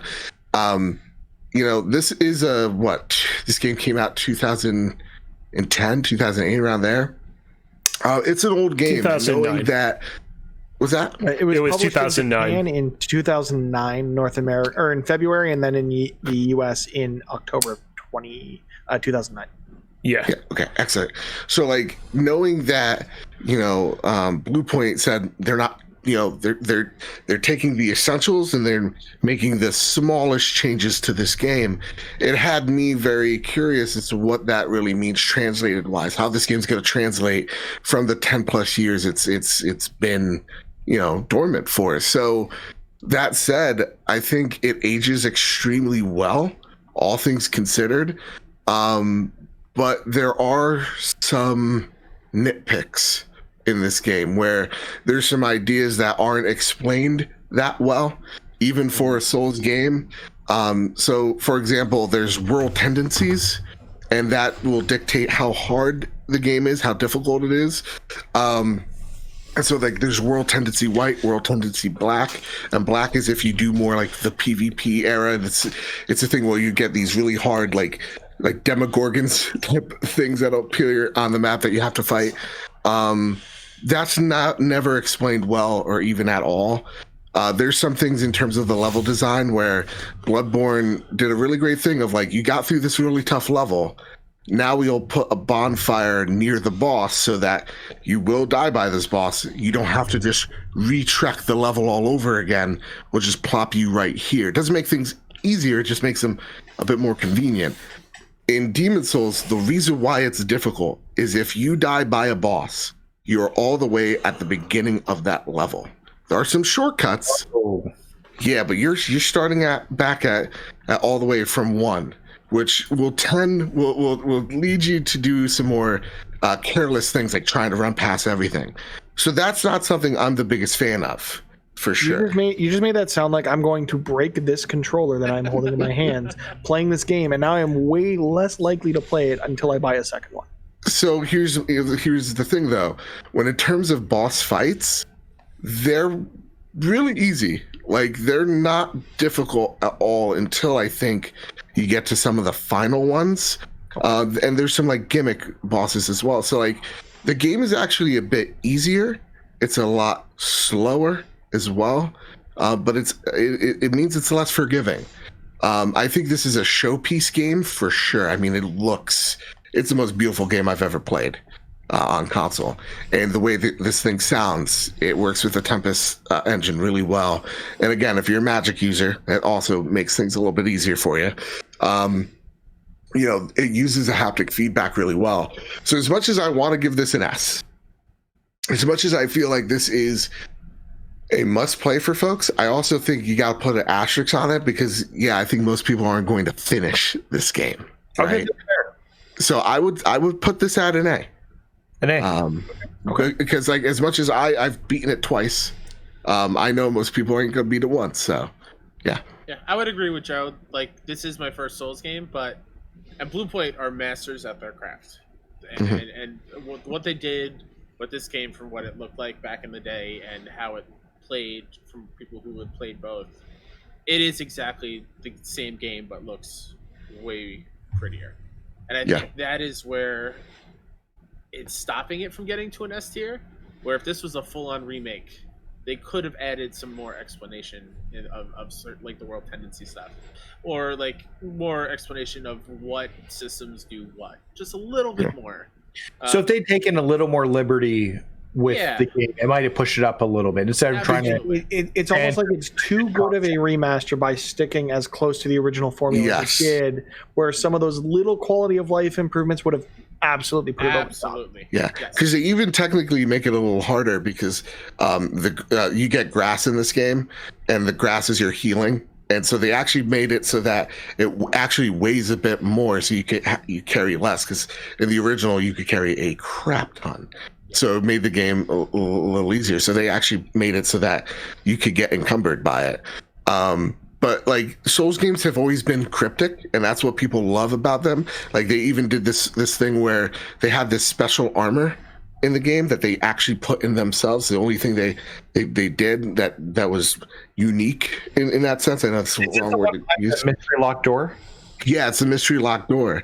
Like that cryptic stuff, and the community works so well. Like the community genuinely loves how cryptic From is, but this game is just a little bit too cryptic. And the one thing that it's cryptic to their detriment a little bit, and the organization, like you'll get duplicates of items and you can't sell them.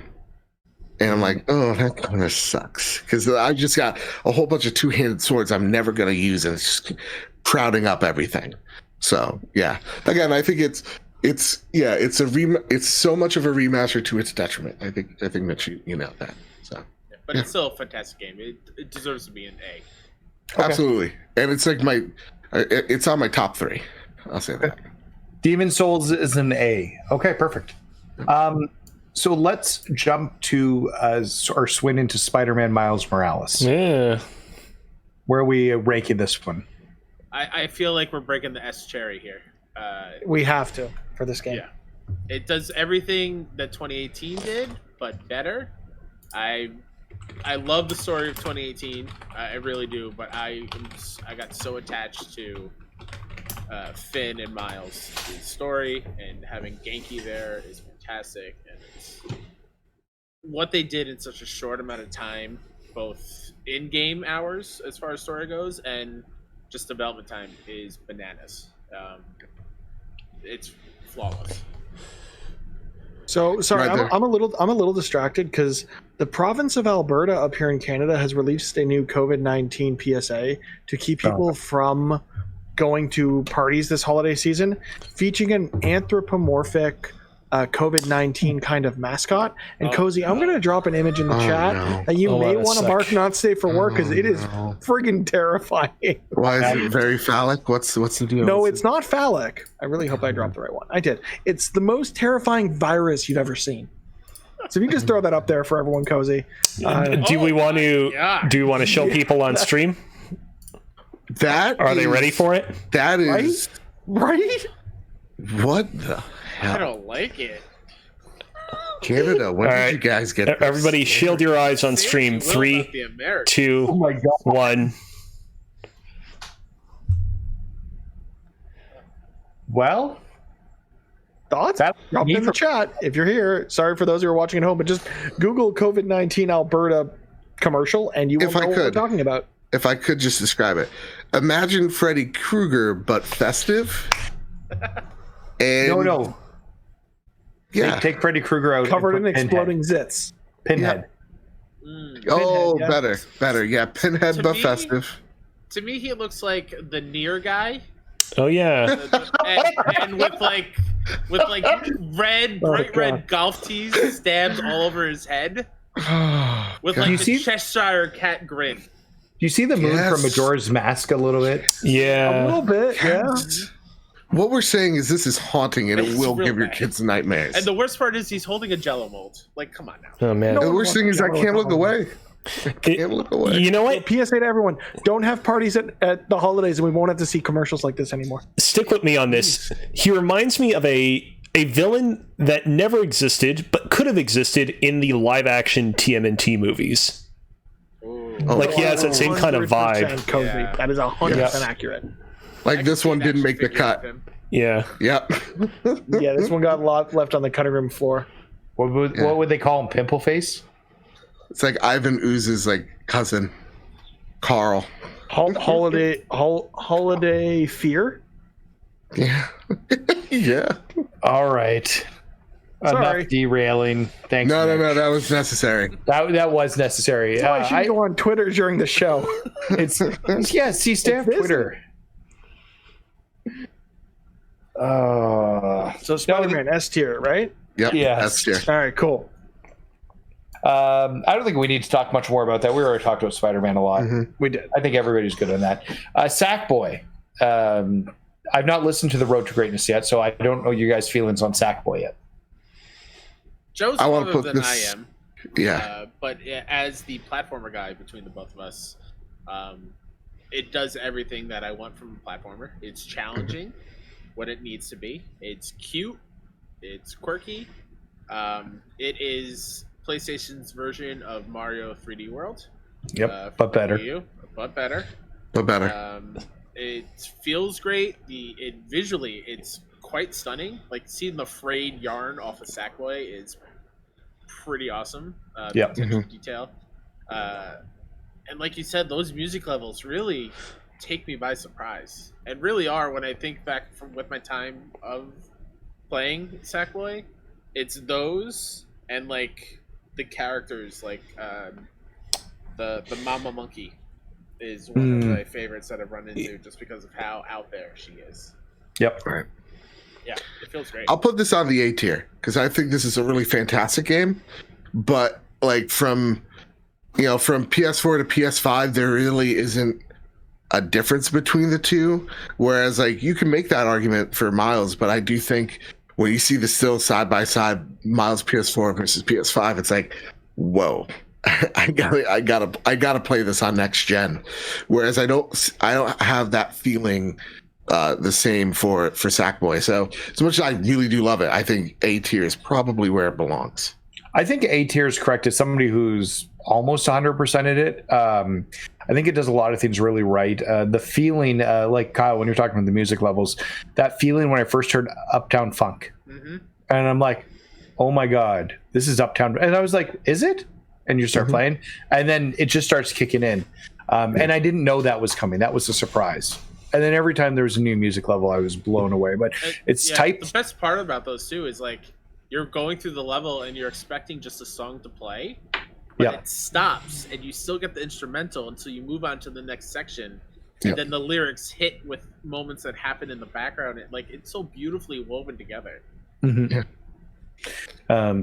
I think they have a winner here with Sackboy. I want to see more Sackboy games in the style. I think this is Sumo Digital's best game so far, especially because they handled Little Big Planet 3, and I platinumed that game, and it's not a great Little Big Planet game. It has issues. I think Sackboy and the A, I'm fine with that. All right.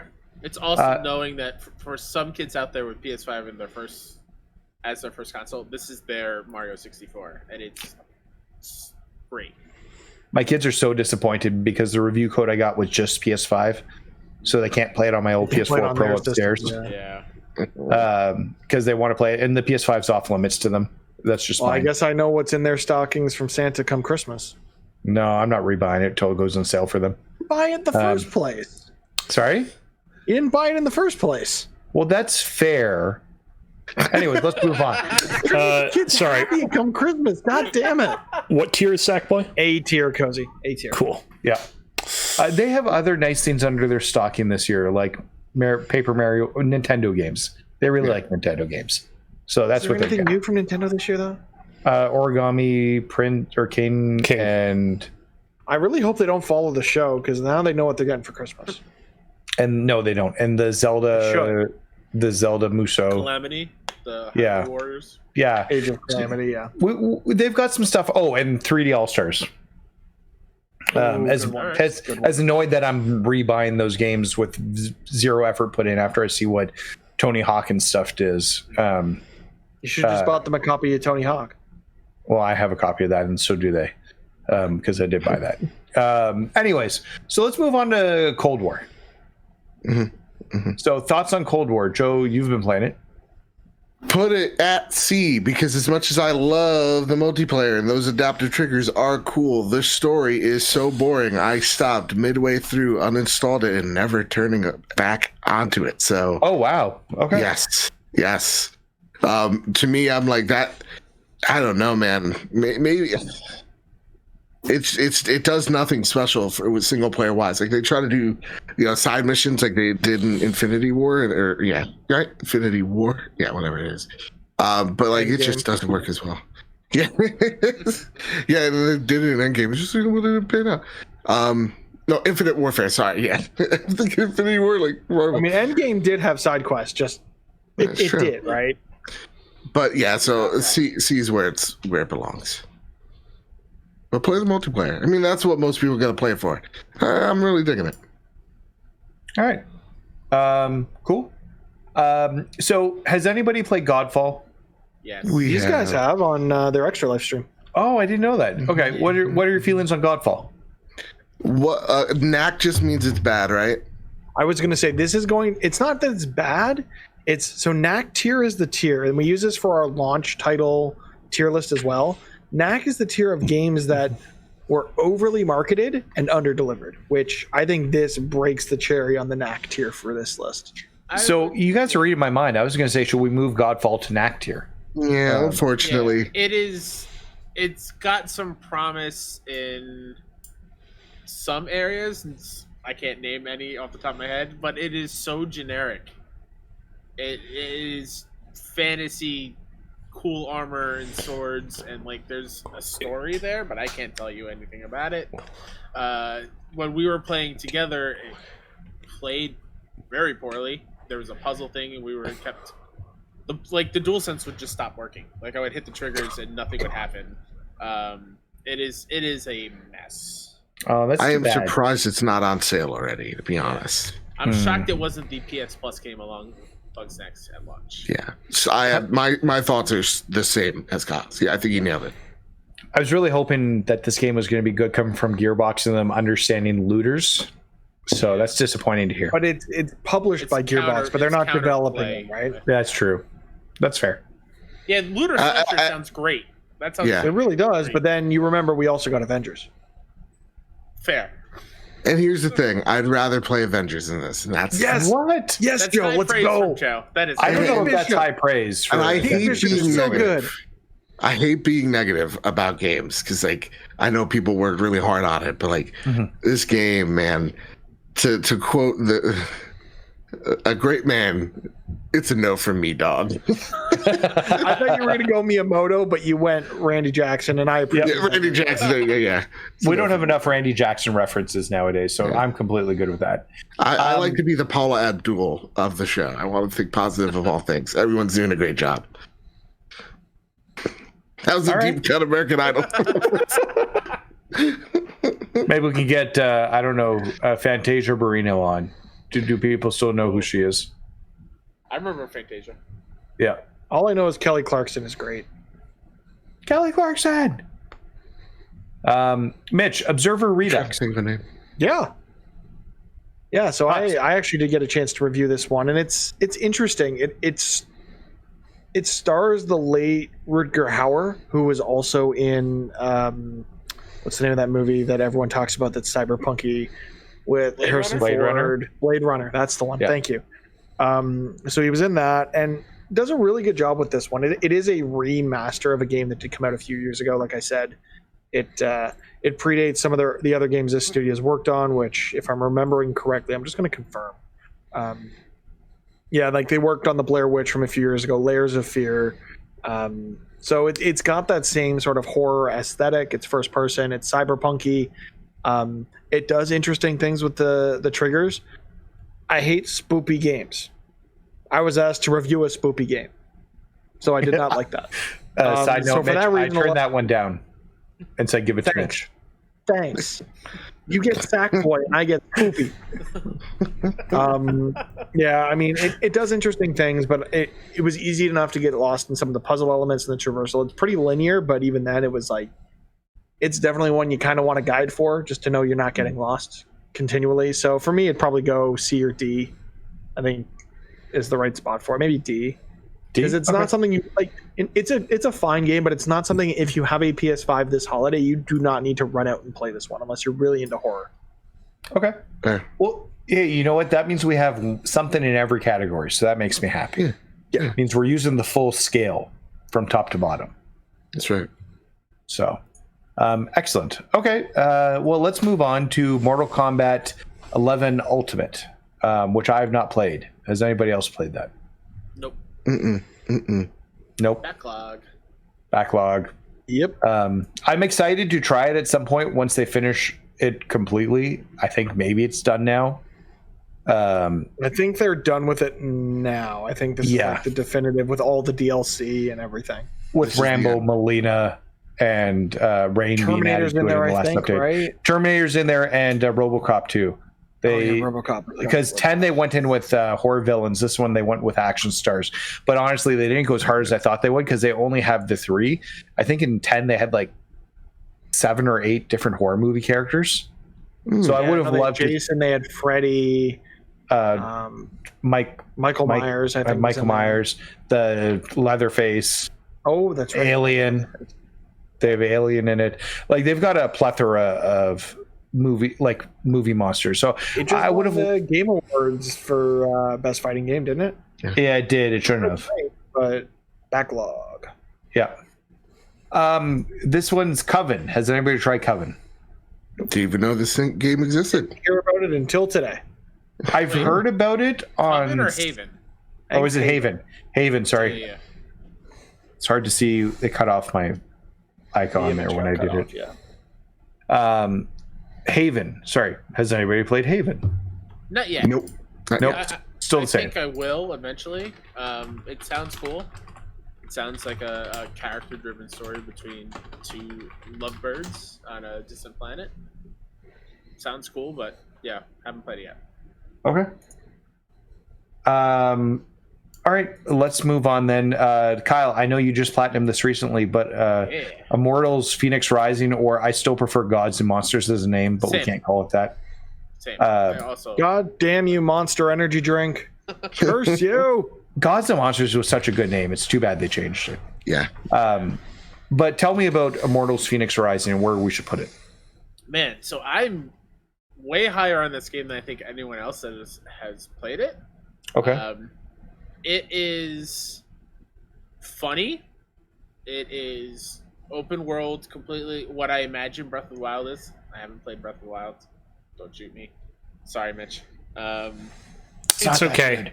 You're really not missing out on much. Breath of the Wild's not great. Who am I being outnumbered 4-1 on Breath of the Wild on this podcast? It's such a goddamn good game. No, it's a not, masterpiece. though. Like it is a masterpiece. It deserves praise. But I think a lot of people are like, it's like this is the second coming. It's like, no, it's got flaws. They're like, not even this. Absolutely. Yeah, it's like not even the weapon degradation. It's still one of my favorite games of all time. Yeah.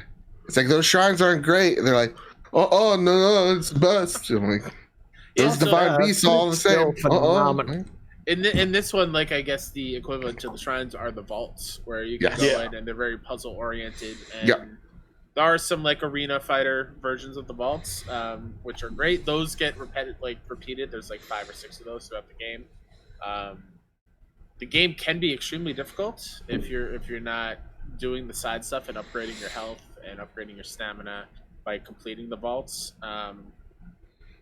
It's the armor is cool. I like what they do with that, where each armor has different buffs, but you can also, if you don't like that armor, you can just customize it to wear whatever armor you want, so your Phoenix looks how you want it to look, but still use the abilities of the other armors and the swords and whatnot, which is, I wish all open world games did that. And the humor I think hits or misses for a lot of people, but I thought it was quite funny of Zeus and oh man, I'm blanking on it. Prometheus. Yeah. Their banter where Prometheus is narrating the story of Phoenix and Zeus is the douchebag Zeus that we know and love from the Greek myths, and seeing him learn his lessons throughout the game, and every single thing you do in this, the side missions are so crazy and so plentiful. Like you get to the high tops of the statues and you go and you scan and you just check off 50 things within like just a quarter of your field of view, and there's a lot to it. I think I put in close to 45-50 hours into this game. There are some things that could do better, like being able to track what's necessary to complete a mission, like have a cone of here's where everything is located in. If you go past it, there's nothing there type of situation. Yeah. Okay. That's sorely missing. Being able to track for like checklist things, like defeat every lieutenant. There is none. You just kind of have to wander around the world, which is huge, and hope to run into them. So there are some little quality of life things there, but the game is super fun. Yeah. So on this list, I would, man, it's tough. I can see where you're looking. You're looking somewhere between B and A, aren't you? Yeah, it's like it's a B plus. I would say. I don't know if like it matches up with the games we have in the A tier though. I was gonna say with Spider-Man there, I'd be more comfortable with it in B, but if you want it in A, we can put it in A. Well, how would you compare it to Valhalla? Is it better than Valhalla, or is it on par? That's a question for Joe, since he played both. I haven't played Valhalla yet. Oh, that's fair. Yeah, code provided by Ubisoft. So for me, I would say it's on the same level of Valhalla. They're just different games. They're different open world games, and I think for all the points that Kyle loves this game, I'm right there with you. When I'm thinking of a PlayStation 5 launch, I'm thinking of how does it tackle graphical fidelity, the frames per second, the DualSense features, the Tempest sound, and all that. That's why I would put this down towards a B, because it doesn't utilize the DualSense enough, or really almost at all. So I would say B is a great place. It is fantastic. Go out, buy that instead of Cyberpunk. It's a game that actually functions. Yeah, we didn't even put Cyberpunk on here because it feels like it's still in beta. So there's no next gen version. It wouldn't get it. There's no PS5 native version. Right. You're right. Yeah. So, okay. So the game I liked so much, it ended up on my list twice. That's really because I downloaded a PNG and a JPEG because I wasn't sure which one it would take, and accidentally put both of them in. Sorry, that's a little peek behind the curtain. But Astro's Playroom, we've all platinumed it, I believe. Mm-hmm. Yes. Yes, everyone's platinumed it, so we're well Put that versed. right up at us. It's a no-brainer. It's a pack-in. Okay. It's free with purchase of console. Everyone has to play this if you have a PlayStation 5. Yep. Especially if you want to see what the DualSense is all about. Like, that is the game to really understand why people are saying the DualSense is the next-gen thing about PlayStation. Yeah. Absolutely no brainer. That's. Yeah. I apologize to throw a bit of a wrench in this, but I forgot we had fans write in some questions for the show, which you can too over at twitter.com/Press YYZ. The first of which, Cozy? Really? Okay. What cereal would you eat out of the hollowed out shell of a PlayStation 5? Dude, give me some Cinnamon Toast Crunch. See, I knew we were going to get along, Joe. Yeah. I knew we'd get along. Can I put Captain Crunch on there? Sure. Yeah, Captain Crunch is also great. You're a sadist if you eat it because it destroys the top of the mouth, but just utterly destroys it. But it's just like it's worth the pain and suffering. Yeah. Man, that's tough. I'll go Lucky Charms because Lucky Charms is magical. So it's PlayStation. Well, and you know what? You've got the symbols in there, which goes along with the sacred symbols you've got on the console. So absolutely, I would also go Lucky Charms. Lucky Charms was my second. I was debating between that and Captain Crunch. I think we should have like a cereal tier list at some point. Why the hell? I feel like I'm gonna have cereal after this. Yeah. I got some Frosted Flakes over there. I might bust those out. Speaking of which, why is there not a PlayStation branded cereal that I can put in my mouth and eat every morning? With the sacred symbols as the cereal. You know what, Shuhei? We need to get on this. And marshmallow trophies. Let us know. It's a crossover between Press YYZ and the Trophy Room. That is our original idea. When you do eventually steal it, we want royalties. Yeah. Yes. When you break into Andrew House's house, can you leave a note for him? I will try. Somebody. So, for the record, I would eat Oreo O's inside of my hollowed out PlayStation 5. Those Oreo O's were discontinued for a very long time, and then they made their way back to America and now Canada. And so I feel there's no better way to honor them than to eat them out of a PlayStation 5's carcass.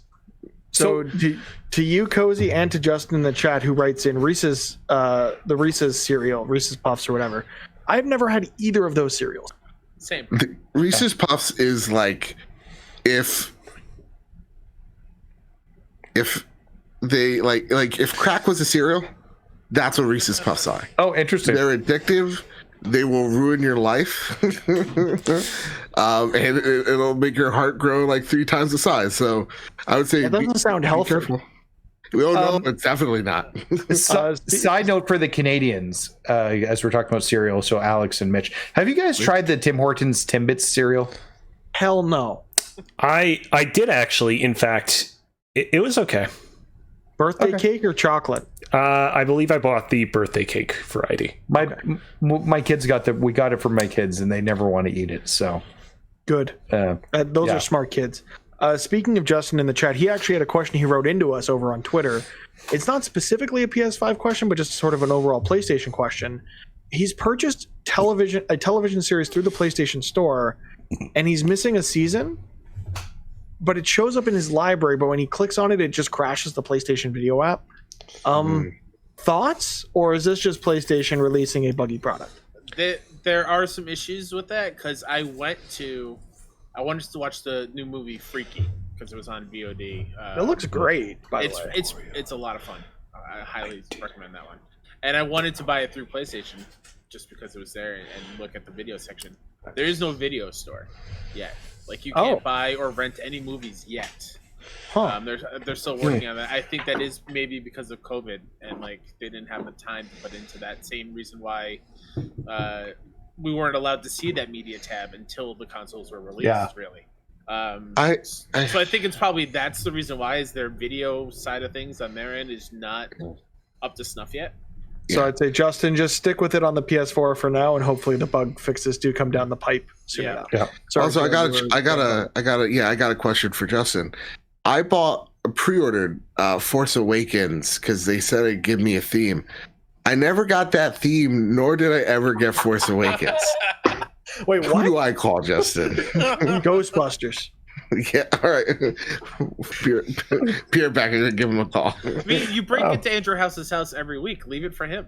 Seriously. He was there at the time, probably, right? Justin in the chat saying, try restoring your licenses. That might give you the rights to I'll just steal Andy's Blu-ray player. It's fine. Borrow, get this deal. You don't need to borrow it. You have an Xbox, right? Or did you get the digital one? I mean, it's all about theft to me and getting away with it. So. Okay. It's the crime. Yeah. It's not the actual. Yeah, it's the crime that gives the sexual rush. It's not the thrill, rather. That makes a lot more sense now. Yeah, I'd be really curious. Yeah. What do you think's in his PS5 or DVD player? Yeah. What do you think? What movie's in there? Love Actually. I was gonna go with Elf, but yeah, I think Love Actually works. Love Actually. Oh yeah. The holiday. It's the holidays. Yeah. It's Die Hard, the best holiday movie. It is. Yes. It's. I don't care what Bruce Willis has to say. He has terrible opinions anyway. It's a holiday movie. He really does. I mean, he made that movie with Kevin Smith, and that was not good. Oh, but the whole 9 yards was great. Bruce Willis wasn't in that, was he? Also, Looper is overrated. Looper's not that great. Okay. Funny story about Looper. I went to a live taping of The Late Show with Jimmy Fallon before he took over The Tonight Show, and the guest was Joseph Gordon-Levitt, and this was like 9 months before Looper came out, and he mentioned it, and you hear audibly in the audience one person go whoop, and that was me, because I was really looking forward to that movie. Nice. Also, why would you put yourself through Jimmy Fallon's show? Whoa. I was in New York with my mom and sister. They wanted to go. My mom had a connection, so.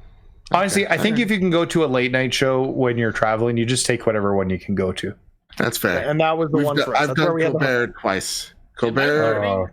That I'm weird that I like Jimmy Fallon? Yes, and you very much need to change this, Kyle. But also, it does. You know what? I understand it. I'm more of a Colbert guy. That's who I idol. Also, for Seth me, Meyers top of the shop is John Oliver for sure. Oh well, yeah, he's unmatched. Yeah. He's unmatched. Yeah. But like I could have saw Paul McCartney in a Colbert show, and I didn't. It's the biggest life regret I've ever had in my whole entire life. Every time I think about it, it makes me real sad. All right, Nathan, what's the next game for our list? Yeah, so let's move on to Worms. Yeah, this is a new PS Plus game this month, Worms Rumble. Mitch, you were in it for like 20 seconds. No, I gave it a good hour or two of just playing deathmatch, and it's Worms with deathmatch. I mean, it's got that aesthetic. It's a 2D multi-level action shooter kind of thing, and what's fun is each of the guns in the game uses the DualSense adaptive triggers in a different way. So like there are guns that are like charge and release, so you feel it charging up below your finger, or it's a pistol where every shot you feel every shot in the trigger, or a machine gun where it's auto fire, right? But like it's fine. I don't know if I'd get back to it. If I were to put it anywhere, it'd be C. Oof. I would kind of put it at D, just because like if this wasn't a PlayStation Plus game, I wouldn't be anywhere near it. I'm with you on that then. Yeah, and so like for me, like I'll get back to Call of Duty. I don't know if I'm getting back to this game, even at free. Sorry, devs. You know, but like, oh, maybe you know what? You can surprise me. You can put it anywhere. You know, I'm honestly, I'm with S-tier Joe. Then, baby. Let's get crazy. I'm good with it. I'm good with D tier on that one then. Because again, no one would have touched it. But I mean, you can say the same thing about Fall Guys, where Fall Guys might not have had the same oomph had it not been a PS Plus title. And you know what? I would make that argument against it because of all the betas they did for that and the praise it was getting from the community. Yeah, that's also true. True. When are we getting Party Animals, man? I played that demo on Steam. Oh my God, is that going to be the next Fall Guys? So we said Worms is D tier then? Yep. Yeah. All right, then the final one. Well, no. We have Astro's Playroom down there still. Oh, yes. We have to re-rank Astro's Playroom. I thought it would be symbolic if we put the other one in the knack tier. Yep. That's fair. Because it's just a lovable little mascot at the launch of a console. So Godfall's there for bad reasons, and Astro's there for great reasons. See, the knack is a multifaceted thing. I like it. Real talk, actually, I don't think Knack's a bad game. People hate on it. Neither too do I. much. It's fine. I've never really played it. I'm here to tell you that. Fine game. I beat it. It's fine. It's not like people made it out to be like the worst thing ever. It's fine. It's fine. I just think it's just to me, like, again, as someone who's never played, I've just like outside looking in. It's just I'm tired of the meme.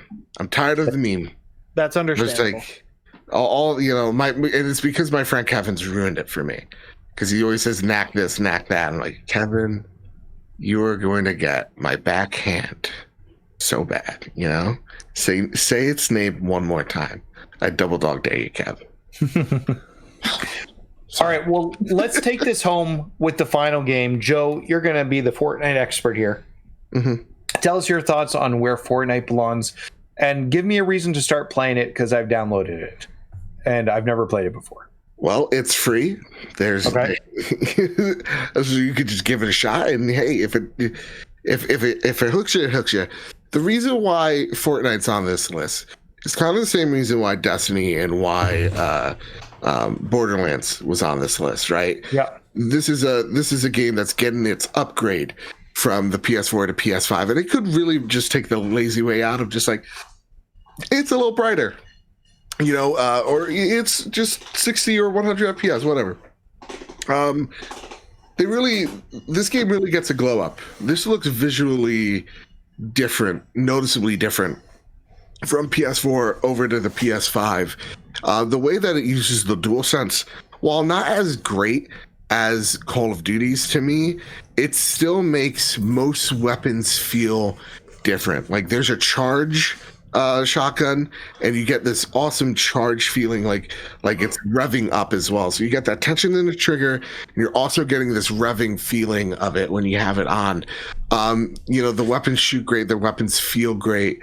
And really the integration of I don't know if this has type of sound, but it sounds way better. I think this game just got an overall facelift from even just some of the features for PlayStation 5. So I would give this a B as well. And the reason why you should play it is you could buy Master Chief and play Master Chief on a PlayStation. And that just breaks the internet for me. Sure. It really just does. So yeah, go out there, try Fortnite. Worst thing that happens, you're not a fan, but whatever. It's like, this is a good 15 minutes. Don't do what our friend TJ did and spend $50 on Master Chief and Kratos. If you're not sold on it. Oh, you're not sure on it, or you're not. It costs $50 to get both of them. Probably. Well, one, Nathan, if you're gonna get into the game to play as Kratos, that is no longer in the store. Yep, you gotta wait. And secondly, I think each pack was like $20-something in Canada. Yep. Oh, fuck that! I'm not doing that. Like $20 for the whole bundle, I think. Yeah. No regrets. The whole bundle I in love Canada it. was like 26. Oh boy. What 2K needs to do is try and get a crossover with PGA Tour 2K21, and they can use the golf club as their axe. I think that's going to be The Last of Us when they're in there. So, Joe. all right. So let's.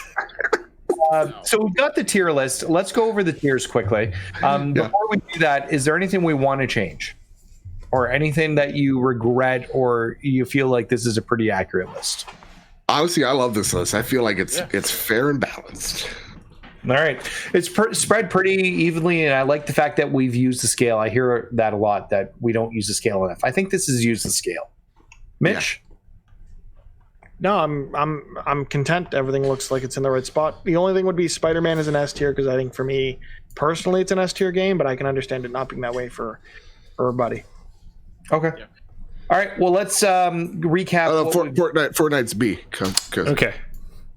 Sorry, it's just I feel like the way that a lot of your conversations go, you'll say, I think this game should be B tier, and then you'll talk for 20 minutes, and then be like, all right, on to the next game. So I sometimes miss. We'll fix that next time. No, it's fine. It's fine. The next time we have these guys on, we'll get it done. We'll get it done right.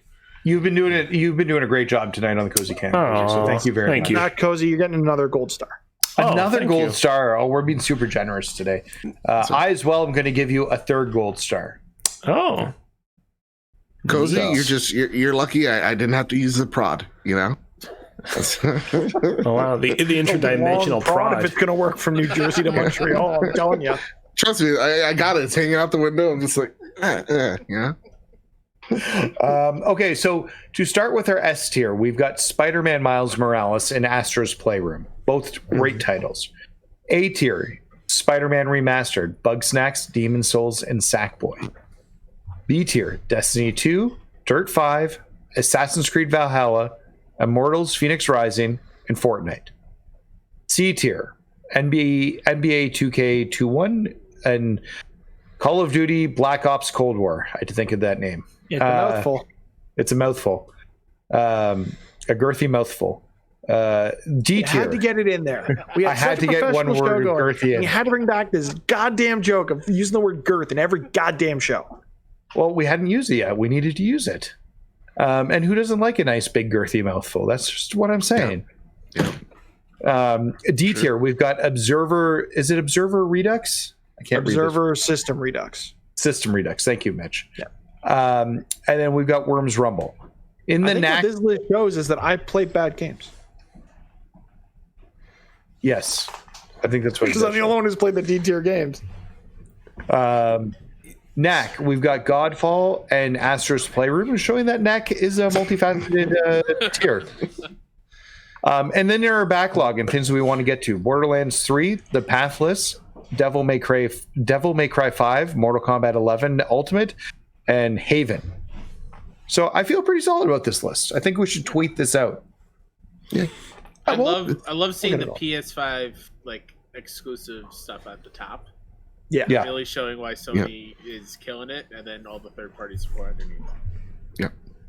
I think their first party is the reason why people go to PlayStation. Why it's PlayStation's still going to be. This list is evident of it, right? Yeah, PlayStation's still going to be the biggest console like this gen when you look between. I have a theory that Xbox is going to outsell PlayStation this generation solely due to the fact that the Xbox has a web browser for porn and the PlayStation does not. Because porn pushes technology. It really And if does. one has porn and the other one doesn't, Wait, is that like one an that doesn't. official app for porn? No, it's a web just- browser, It's right Joe. Oh, it's a web browser. It's a web That's browser. how, because you know how Pornhub Yeah. has the stats every year about how much people are browsing porn and such, Oh. and like what types of porn in what states or countries, and Yeah. but they'll talk about consoles, and PS4 is always the number one because it has the highest penetration rate.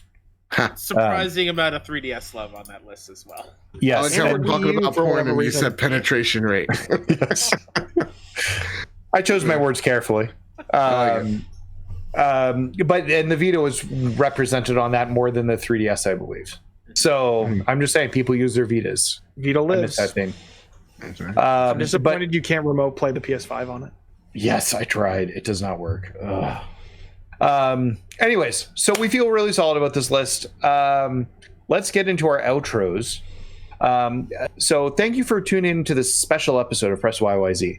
If you enjoyed what you just heard, please be sure to check us out on Twitch, rate and review us on Apple Podcasts, click that subscribe button on YouTube, and follow us on our Twitter account at Press YYZ, which we will keep up to date on when we go live and post new episodes.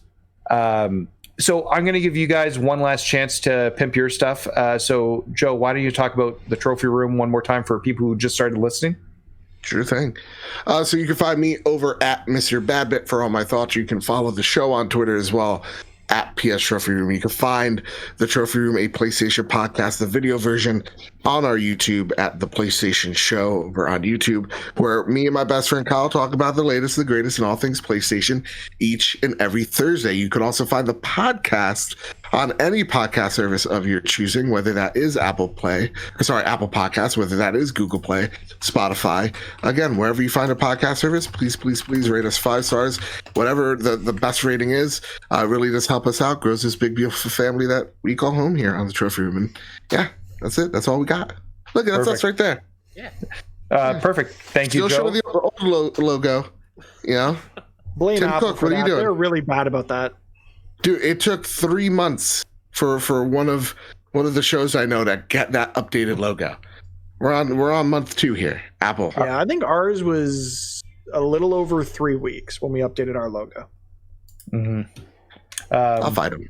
All right, Kyle, I'll let you get a chance. You are also on the trophy room, but you've also got 601 Indie, so let's hear a bit about that as well. Yeah, so follow me over at Mr. KStep on Twitter and on PSN. Send me those friend requests, please, so I can compare trophies. 61 Indie is used to be Kinda NYC, which was the East Coast area of the Kinda Funny Best Friends here in the U.S. We decided we were leaning more towards into games coverage and content creation in that way. So we rebranded to 61 Indie, where we are dedicated to uplifting the smaller voices in the games industry and covering indie games because they are truly the lifeblood of video games. So you can go check out some written pieces on 61indie.com or go to youtube.com/61indie to see some video stuff. Mike Towndrow, who is one of the co-founders alongside with me, we just recorded a couple of our seasonal shows last night called Let's Get Weird. We're going to play weird Steam games. It's going to be a great time. And we stream live over at twitch.tv/61indie, our live podcast, as well as just random games. So yeah, it's a good time to be a video gamer. Sweet. Mitch? I'm not as nearly as interesting as these two gentlemen. You can find me on Twitter, Instagram, and over on Twitch at Mr. Mitch George. It's that way everywhere, PSN, wherever you can find me. Let's hang out. All right. I am more or less interested than you, but you can follow me at _NMAC on Twitter or _NMAC on Instagram, which I'm still figuring out how I'm going to use that because I'm an old man and I don't know how to use it. So that seems to be my constant theme. I keep saying I'm going to use Instagram more, and then I don't understand how it works. So yeah. Also, the master of our ones and twos tonight, Cozy, can be found on Twitter at Alex Kazina and at twitch.tv/CozyBearLive. Cozy, once again, thank you for everything you did. You are the heart of our operation, getting this to run together. So we couldn't do this without you. Thank you. One more gold star. Oh, here we go. Oh, I just caught the gold star. Thanks. Sweet. Until next time, thank you for playing.